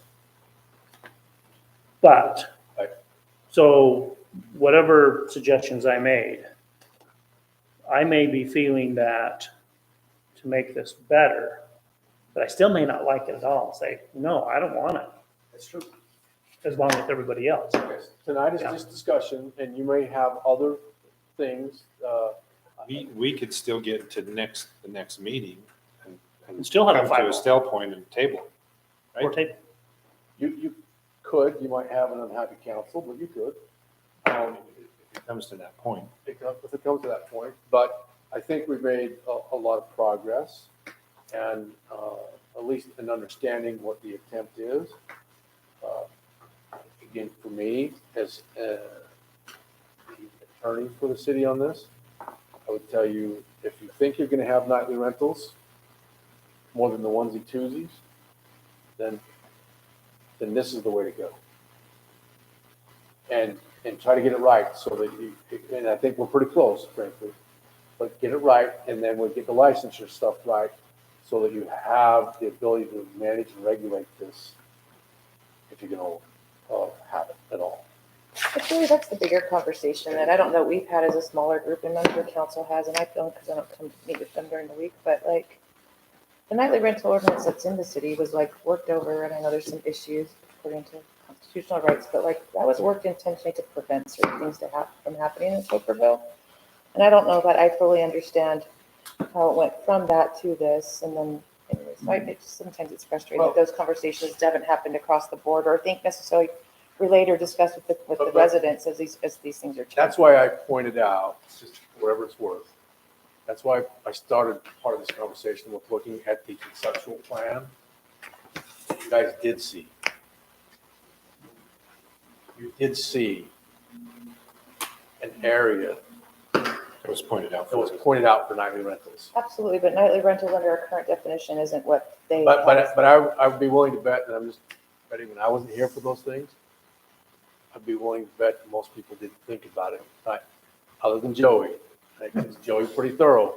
I'll bet most people didn't look at that and think, oh, well, that's nightly rentals under our onesie twosie approach. I don't think most people thought about it that way, but I wasn't here, so I can't say that. I'm just betting, knowing human nature and how we look at things and how we see that. People globalized and generalized and didn't get to the details, and the devil's in the details. And this doesn't replace that ordinance that you're talking about, it's supplemental. This would be supplemental. It But we would still need to replace- decide Right. if this really even fits the general plan Yes. and everything else and Yes. vote. Okay, well, we'll give our input of what, if this is going to happen, this is what we want. But we still need to decide, does this fit in Tokerville, period? Under the general plan. Yeah. And you're talking about the table again, like I saw the P in there, I mean, I wasn't around for the early days of it all, but like, yeah, I'm like, oh, that's interesting, but like, I understand what you're saying, like, yeah, it's. Yeah, what I'm just trying to do is be fair about it and say, But nightly rentals in my mind were the onesie twosies, they weren't.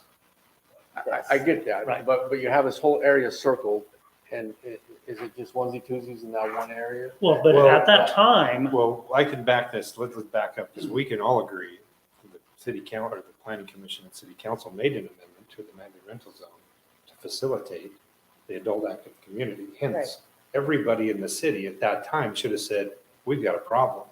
No one did. Yeah, So that's not- 6 months ago, everybody should have said, why are we facilitating this if this can't happen? well, Yes. at that time though, we So- also was looking at a request for 5, maybe 10 model homes. Model home. That's what he's talking That's about. what we what we were did. told Yeah. That's what we in did, yeah. in the whole general plan thing. Oh, well, this is only going to be for model homes. Now, this is a whole different thing. So It wasn't fully discussed in depth, I would agree with that. and I That's what I'm think it was saying. done People intentionally. generalized, It's easier to limit. and I'm just trying to be fair to all sides. That's why I say, I think, at least from what I know, when I came on board and I didn't come on at the beginning, I came partway through. Shortly after I came on board, Joey started to sound the alarm about nightly rentals. And it took me a little bit to get through what was on my plate with the city already before I got to his stuff. But when I got to it, he was right. And so here we are.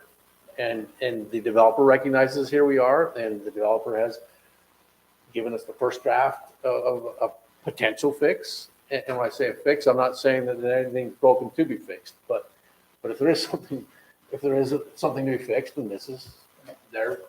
And again, this isn't just for fire. This is for All of Tokerville. Everybody else. big. You're thinking projects. about the city as a whole. And so is it tied to just the parkway? Is it tied to just MPO? Is it allowed at all? And if it's allowed at all, then I like the direction we're going. Correct. So, okay, so we had enough fun with me tonight and let you guys finish up your other stuff. You're not leaving, are you? We might have another question. Yeah, but I'm not counsel for the other question. Yeah. It's too late. Oh, it might. So you think.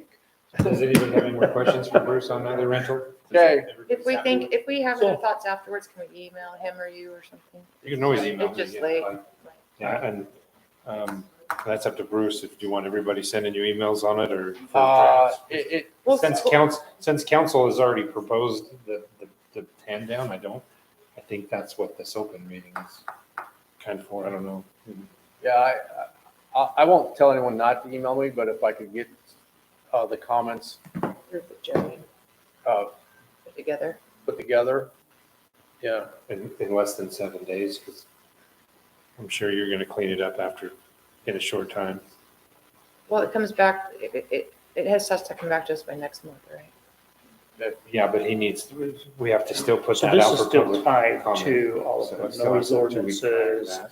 and nuisance ordinances. another Are they playing pickleball at 1 a.m? This is just a use, like That's any all other use, it can CCNR. still be creating a nuisance. You're not limiting that. Yeah, that's what I thought. Okay. Okay, you guys are awesome, I need to run, Thank you. so, Thank you. Sherry, hi. I will. Oh, Jamie, hi. Yes, sorry. I figured out how to do that, but Sherry. Okay, so, Good to see you. It's just a discussion. thanks, Bruce. Anything. Thank you. We don't have to do it. So let's jump over to item number 2. Discussion on an RV ordinance 2022.06. Did everybody get that draft one from the SharePoint? No, I didn't get that. I wasn't there today. Yes. I think it came over Yeah. after. Yeah. Here's the red I line. did. Oh, wait a minute. Maybe I do. I say draft because it's not in codified form yet. It's, This is just our original. You're talking about the red line. This one wasn't changed, right?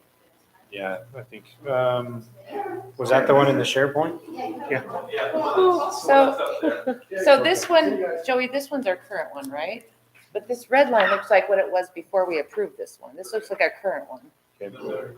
Looks like the old red line. Okay. Okay. The one that you sent out is the clean version, right, Daisy? The one that's from 6 days ago. Sent them both, okay. But the red line was like the old red line. So, as you guys heard, the reason we're here for this, and there's might be a couple that I'm missing, is number one, we need to address so actually, we can back up. The current RV park is no longer going to be doing nightly rentals in an RV park. They're not doing the tiny home Correct. thing? They're not doing nightly rentals. Conceptually, that's what he stated. I have no plan that shows, he wanted to take up the nightly rentals possibly and just put what he called executive suites. With big, So, spaces for them. We have not received a formal application. Well, it doesn't matter because I think that's actually pretty common. That's even in state parks now. Like, So the whole point where I'm getting at with that is that we approved an RV park ordinance with nightly rentals. And I know that this applicant has a right to do that now because he has that, but we could pull the nightly rentals out of an RV park, period, for future uses, right?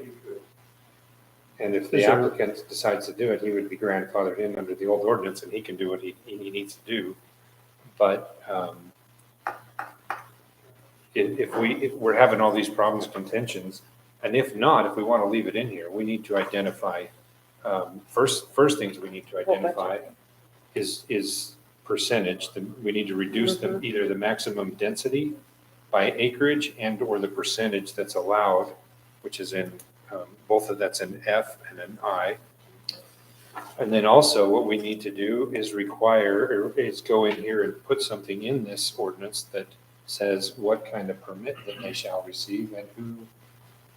I think it was just assumed that, and it's different, is that we have an on-site manager on this already. We have one person that's going to check these people in and out, just like a motel Right. in an RV park. Someone's not going to just show up unannounced. They're going to go in through one road, one exit, and it's going to be already maintained most of the way for that. But we didn't do anything about permitting in this, what they're allowed, or what they should get, or what they shall get. And so we have a few things we need to clean up in here if we decide to keep the nightly rental ordinance in here. Well, I had a question because even right now on number H, it says that we allow park models. If you go Google park models are those little cabins. Yep. So, And you'll need a public hearing to strike some, if you want to take those out. We're gonna need a public hearing. We're just gonna Either do the way. discussion item and do all that stuff. But what I wanna do is, what was the other things we need to address? Did I cover them all? Because I think there was 3 and that's only 2. There's nothing except than have to have some 24 hours. So number like, I one, thought we had that at some point, but I don't remember.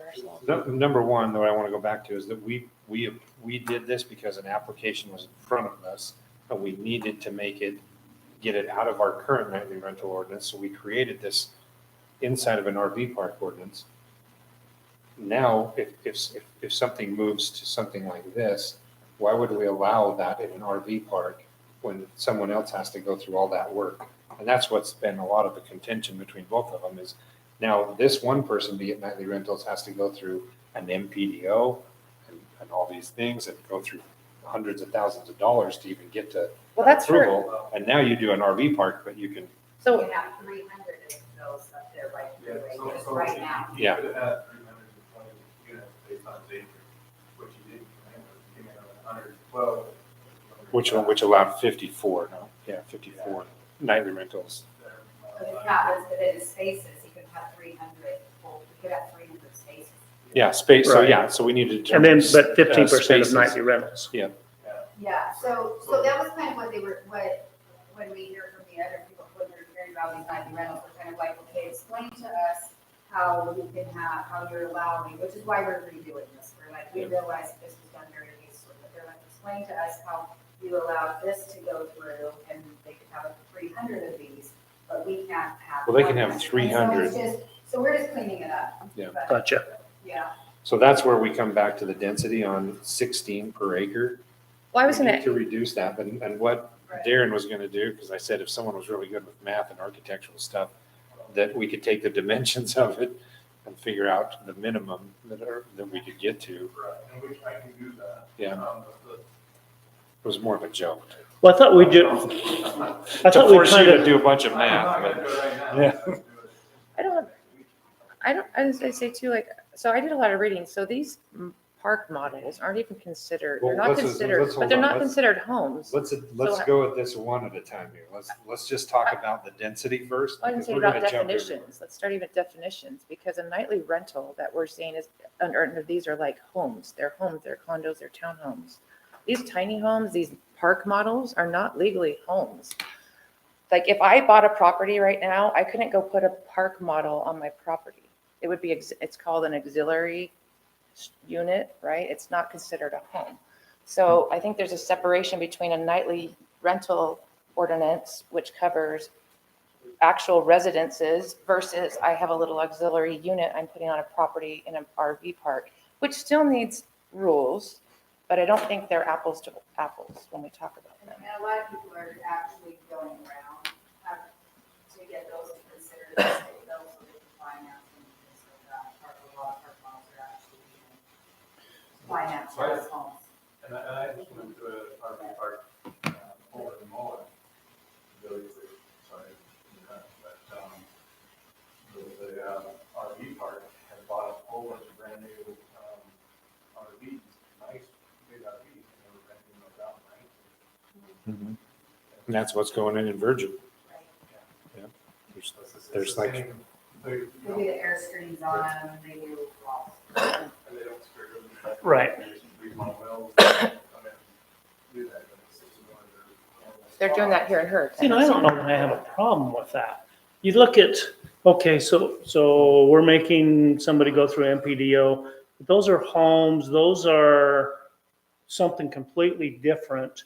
You go into a RV park, you know that you're going to an RV park and it's gonna be this. And so I don't know that I personally have an issue with having my, Don't call it a nightly rental. Yeah. It's there's not one a other nightly thing rental. too, because, which the other code brought this up is in the commercial code, that the RV park is allowed. It's not allowed to have nightly rentals. as a permitted or conditional use, right? It's not listed in there. So that's another issue inside that we're going to have to address, which that's a super easy fix. But so like number one, let's just go back to the density, because regardless of the nightly rentals in an RV park, we need to fix the density. The overall density is 16 units per acre. My recommendation is that we drop it down to 12 units per acre. And if we actually go through here and see that we want the 300 square feet of outdoor living space, we have to be 25 feet wide. Is that right? Right. Then, and I did some rough calculations. We can barely get 14 if they actually go to these calculations and do all the requirements, have the 10 foot on each side. So Are they you talking can about like barely RV fit spaces? 14. These are RV spaces, right? So the width and everything is resolving the It is, numbers. but when people come in and just do the calculations, they're like, well, I can get 16 in here. But if they actually go down and do that math and provide everything that we're supposed to have in here, then they can really only barely get 14 in there. So when we were looking at this, we started at 20 feet wide, and then we went to 25 feet wide, which now just limited 20%. Exactly. So We If didn't I- change that number to change to to try to 25 do width. that, right.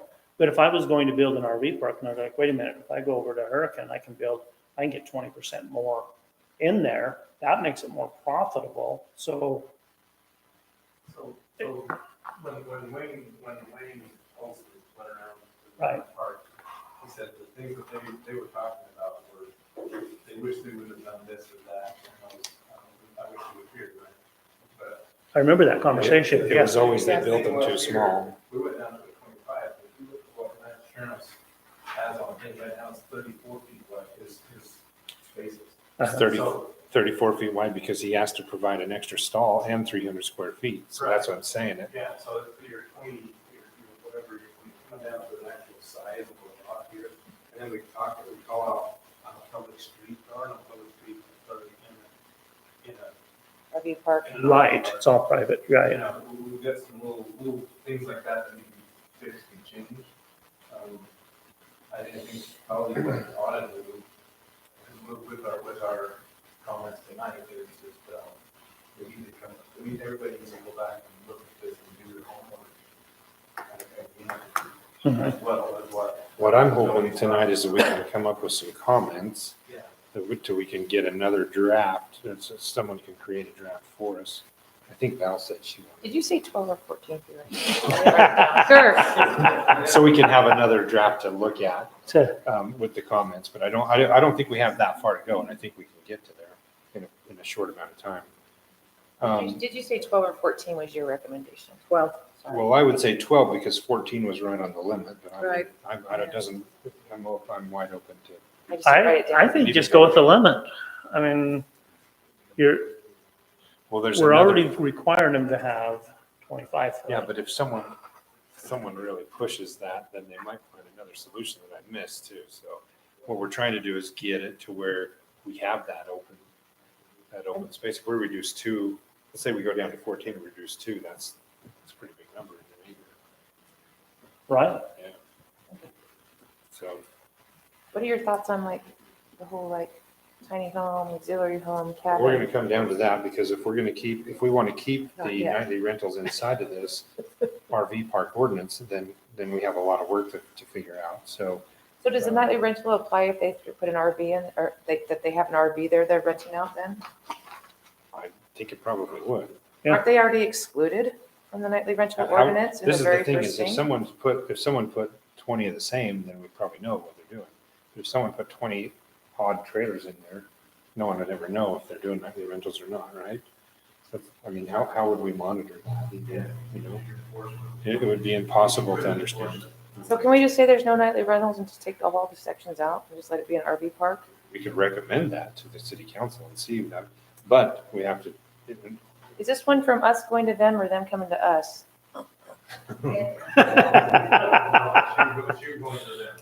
Okay. Good question. Just checking. Yeah, this is, we realized as staff, we were like, wait, we've had a bunch of meetings with developers. So what was staff's recommendation for nightly rentals. Not city Yes. council, Ours is bring it to planning commission. not city Say, council. there's a major problem here with this density calculation. So, I'm concerned about, we wrote this in with the idea that we were trying to find around for their like tiny home type things they wanted to do initially, was kind of where this started from. Which I don't want it to turn into, they're just like loading up with a bunch of RVs that they're just now renting out their whole park as a apartment complex. well, if you take the nightly rental portion out of Okay. this, and they start doing it, then they're gonna lose their business license. I mean, That's why I'm saying, I don't want to, Right, I don't you want can't- to split the hair. it's not our job to police that. It's our job Right. to try to make an ordinance that someone can coexist with, right? Like, Sure. So I just have one small suggestion, is, I know a planner, the Max Code, and, he's offered to help us a little bit here and there part-time, but it's not like we charge as much as anything, it's not gonna be a full-time type of. Sold. Right. But that's what it is. What we're saying is we could maybe put out an advertisement, see if maybe there's a program out there, maybe. To go through all of our codes. Well, I think that's a very this- good idea. This is what we need to decide, though. I think we need to make a decision. Okay. Do we want to keep nightly rentals in an RV park? Number one, right? If so, then we need to go adjust the percentage of nightly rentals that are for its nightly rental spaces. And we need to address the permitted portion of it, how it's permitted, who controls it. What kind of structures are? Yeah, we could put that in there too. That's fine. But what we need to first decide is if we want to keep that in there.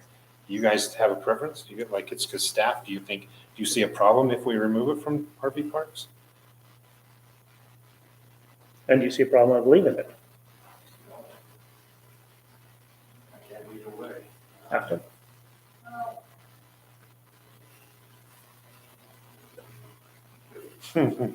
Councilman Shay? What was that? I didn't quite hear that. Here's the thing, that's a trick question for me, because for one, we get transient room tax, right? Right. We do, we get transient room tax when people come and stay, so there is an element of that, if you're gonna But do you get transient on an You RV get park? that on the period? RV park, right? So you get it on the RV park no matter what. Exactly, so that's what I'm saying, but, so then on the other, right, that's why my quick managing this is telling us what they're doing. If How we you track kept this. the 15% item in there, that way, if it did get out of control, you have a basis in which to say proceed to violate this particular rule. If we know no branding that it's 60%, you know, whatever, you have that in there saying, you guys will look at that. We're just talking about doing it at all, yay or nay. Well, I mean, and then you're stuck with this too, right? If you have a requirement that they at least have something, like, let's say there is a recession, so let's say something does happen, right? And there just aren't as many travelers for this, so people just don't like the location. I mean, there are RV parks, right? They turn into parking lots all the time. Absolutely. Then what? You're just stuck with a giant parking Well, we can lot. change the codes like we do today. And no money. So at least you go to something else, you know, that we can, I don't know, do we want to try to guess the code with things that we don't have in front of us, or do we modify things in the future if the need arises, which is kind of how we're running things right now, so. I don't think this is a well, and guess that's on this kind of one. where Darren was saying, like the code writer, Darren and I talked about it a lot, like a lot of cities hire code writers, you know, to go through and say, look, there, look at it. Because if you write it wrong, like we did, then you cause more problems than you do solutions. Well, we have a chance to fix it before it. So maybe we You need know what I'm to, saying? Or it's further than one. But I'm just saying, maybe we need to take kind of a poll if, So, do we leave nightly rentals in there at all? What does everybody say? You want to leave nightly rentals in? What would you I say say? take them all out. You say take it out? I'll go next. I say leave. So can I give my reasoning? Because it expands beyond putting 10 little cabins on. It doesn't say that they can't have, they could have all their spots. They could do the whole No, back there's wall a of rentals. percentage that they can only put them in. Yeah, we need to adjust that percentage too. So, Right. Val? That's true. I think we could leave them in if we Do it right. adjust, yeah, if we do it right. Yeah, I think you can, other RV parks, KOA, they have nightly rental. Okay, so we're gonna leave them Other in. areas come in, you So gonna have to address it. One thing so this was a lot more my work. network of like two, other minor, Springdale's and American City. They took a real quick look at, just because I asked them to, they said, there's some things that if you're gonna allow these types of things, you need to solidify and define what an IP. And they said it would probably wouldn't call it an IP, they would call it permanent structure, something to that effect. But, So- it'd be interesting to get with them and just talk about it. I look at Harrisburg. There's a nice park there that has park models. I don't know that that's such a bad thing in Tocopilla. Just like Afton's saying, what happens if the economy goes to, or what happens right now where people are paying $2,000 a month for rent? When really we all talk about, let's try to help the lower income, which is not that low. I don't, Except for we also put a limit of how long they can stay, so. and maybe we need to look at that. Well, I don't know. Maybe You weren't you here the have day two after. different kinds. Exactly, because lots of people are getting the Fitbit. Yeah. $750 instead of $2,000. Right. I've got my brother, he's selling his motorhome to somebody that, yeah, Lots of people. right. Well, we talked about that before, and I appreciate people do that. I see it all the time. My parents went and did it last winter. I mean, it happens. It was just for our RV parks, do we want to have a trailer park or an RV park? Do you want to, what I'd like to be able to go over and reserve something and be like, I'm going to go stay there this weekend. Oh, wait, I can't. It's full, because now it's all full of people living there. Well, hopefully So- it's full all the time, Right. because then they're making money and then somebody will build another one. I do want it full, but I would like people to be leaving and not living there year round, that I can never have a chance to get into it.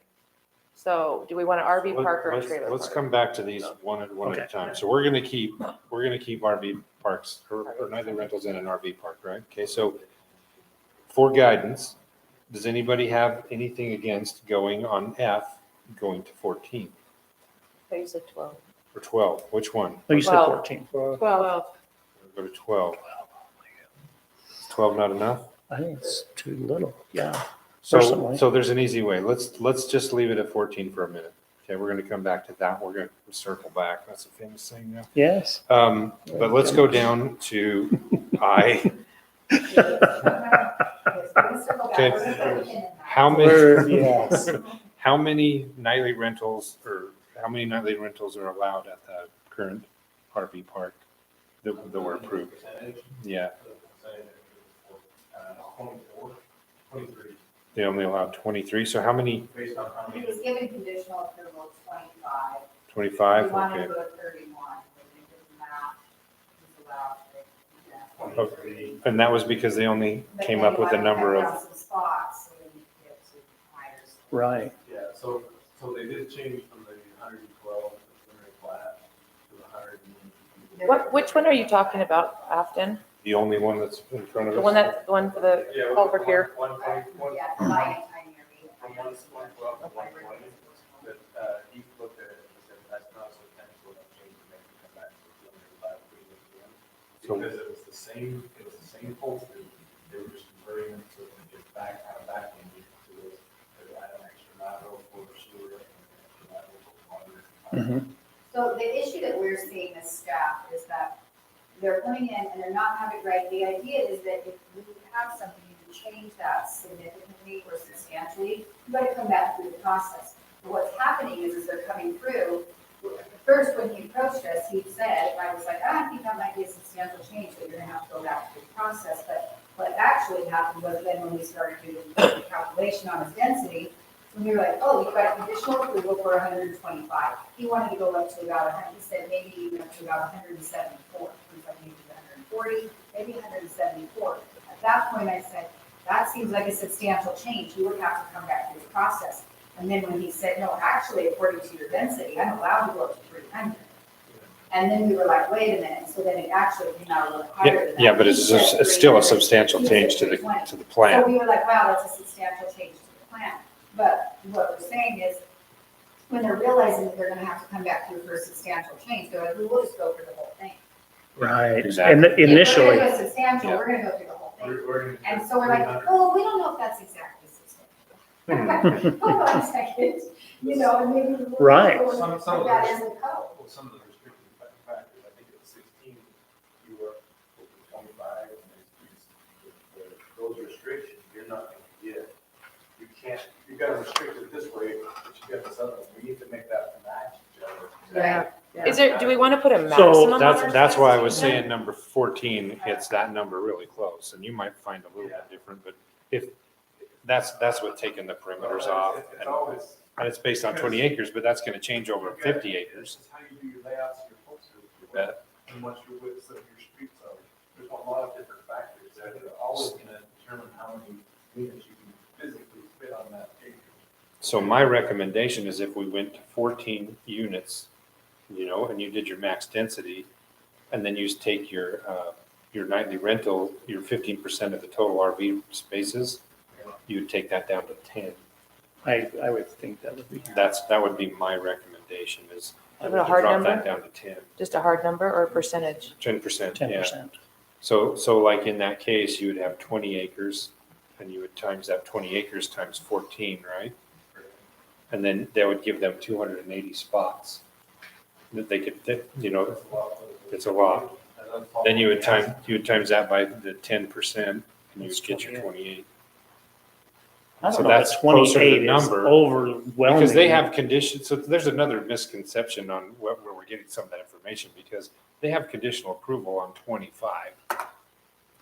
So Acres? If they came That's back not and went through acres? the whole thing, yeah, there's just a side note on that, but Yeah, So- that's what I'm saying, Yeah. they were sent, like, they were given a conditional approval for up to 25 of those when they were working on this ordinance, so that's what they did construction drawings. Yep. That's what they were approved for. Yep. So my thought on, so we're on I, we can go back to H. Park But- models should be in a park model park, or a portion of that park that is a park model park. I'm not opposed to park models, I think they're great. I just, Isn't a park model the little cabins? No. No. Park models I would are Google it. trailers that don't move. they put skirting around them and the whole Yeah, thing. Yeah. Okay. So like the ones at That's KOA? a different The one at KOA? Yes. over, yeah, yes.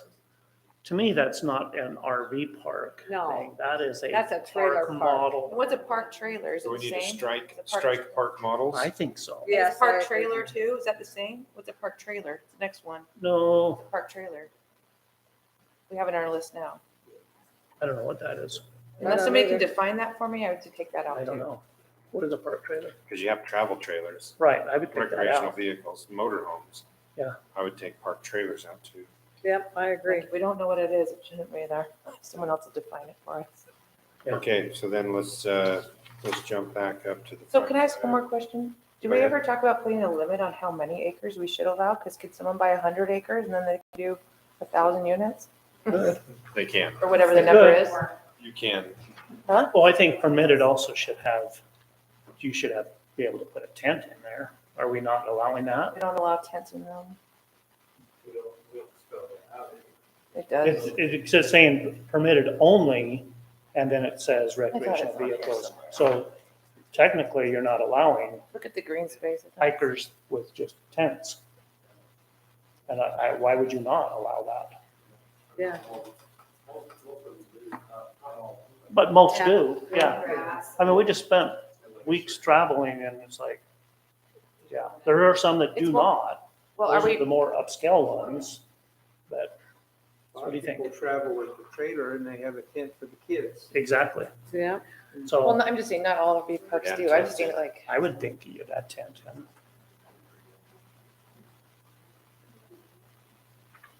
Okay, so then the next thing we need to do, which is not in here, is we need to put in basically the same thing we were talking about in the other nightly rental, which would be who holds a business license, a separate business license for the nightly rental portion of it, right? Yes. So they're gonna have to have an RV park business license and a nightly rental. I disagree with this because an RV park, tiny house, cabin, whatever, is not the same as a condo, a house, or a townhome. I do not, why are we defining them the same?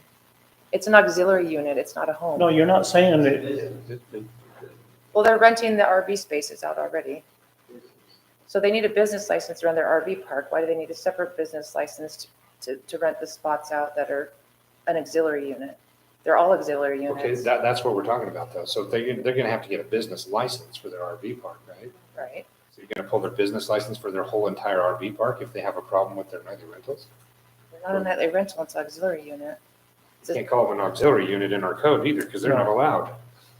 Right. That could be a That's shed. what I'm saying. We're just having this discussion. Or whatever word, I gave a list of a whole bunch that I sent him, but I'm saying, I think we need to stop defining them the same, because I could have the same problem with an RV guy that's staying there for a week as a guy staying in the cabin for a week. They're all not allowed to stay more than 28 days. They're all temporary nightly rentals. If I'm renting the RV spot or I'm staying in the cabin, it's a nightly rental, whatever. So I think we need to define what we call these units, because they are not a nightly rental. Well- Any more than me parking my RV is there. We're not even allowing them to build a cabin because that's not one of the permitted things unless we add that in it. Well, there's the. Okay, so we need to define what all these things are. On N is all structures are regulated by the International Building Code. So Our models need to be on. So what Stacy's saying is accurate, they're not building these on site. They're coming in with the axles on. and that's why in N it says that regulated by International Building Code effective at the time of construction, no additional enclosures shall exceed more than 425 square feet to the total floor, so there's a bunch of things in there. According to the developer, those park models have the same standards that your RV. Because your RV, so it wouldn't matter. So we just struck out no perk model in it. So But again, what's the definition? Maybe, I don't know. The luxury $1 million coach in there, or the park model, I need a definitions page in here somewhere. I guess supply and demand is going to decide who's going to park there anyway. If there's some trailer parks that go, oh, what was I thinking? I won't stay there again. If you define your cabins or those types of permanent structures, define that in the definition. Right. Well, the In your building codes, cabins are not even been putting them on permanent structures, so they just they roll them put into. them It's spot it's a- footing type things, yeah. Still got to put in some. Run a power and stuff to them, yeah. There's a lot to think there. So take the whole section out and let it be an RV park.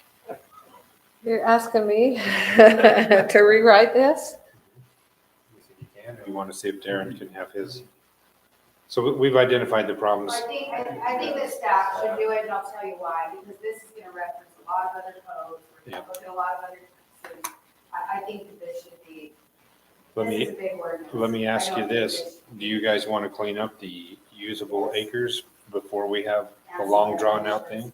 So maybe if we had some small changes as far as moving the 12 and the 10%, Right. we could get that done to clean up that portion. I think that easily, then planning, city planning commission would have something that better, us and them. We'll go top down from planning commission to staff. There you go. Back up. So, Well, that's what I'm saying. We could have a draft form. We could have a draft and a public hearing on the next meeting for the 12 and or the 14 and the 10. Was it 14? Well, I did the math Yeah, on, I did the think math with that's good, 14. Because I think we kind of know what we're seeing, when we do PSR, when people come in and say, hey, I'm thinking about doing this in Toberville, and sometimes. But we can always make them, But we get a pretty good feel of what people are saying. we can do that pending approval of this too, just like we did the last one. So Captain, you, do we need a so maximum? Do we need a maximum? It always makes me uncomfortable. It makes me uncomfortable when we have a minimum and not a maximum. Maximum by the acres. yeah, the maximum is set by, by the highest acres. So What? plan is we'll have a draft ordinance. We can have a draft ordinance for these two simple changes is 14 and 10.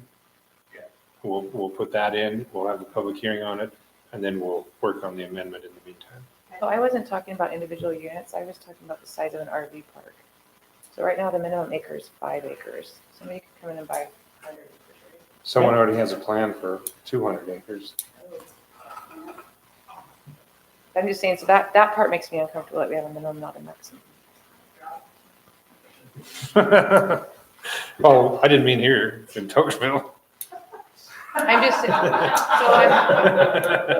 I'm, I meant in Good St. job, Betty. George.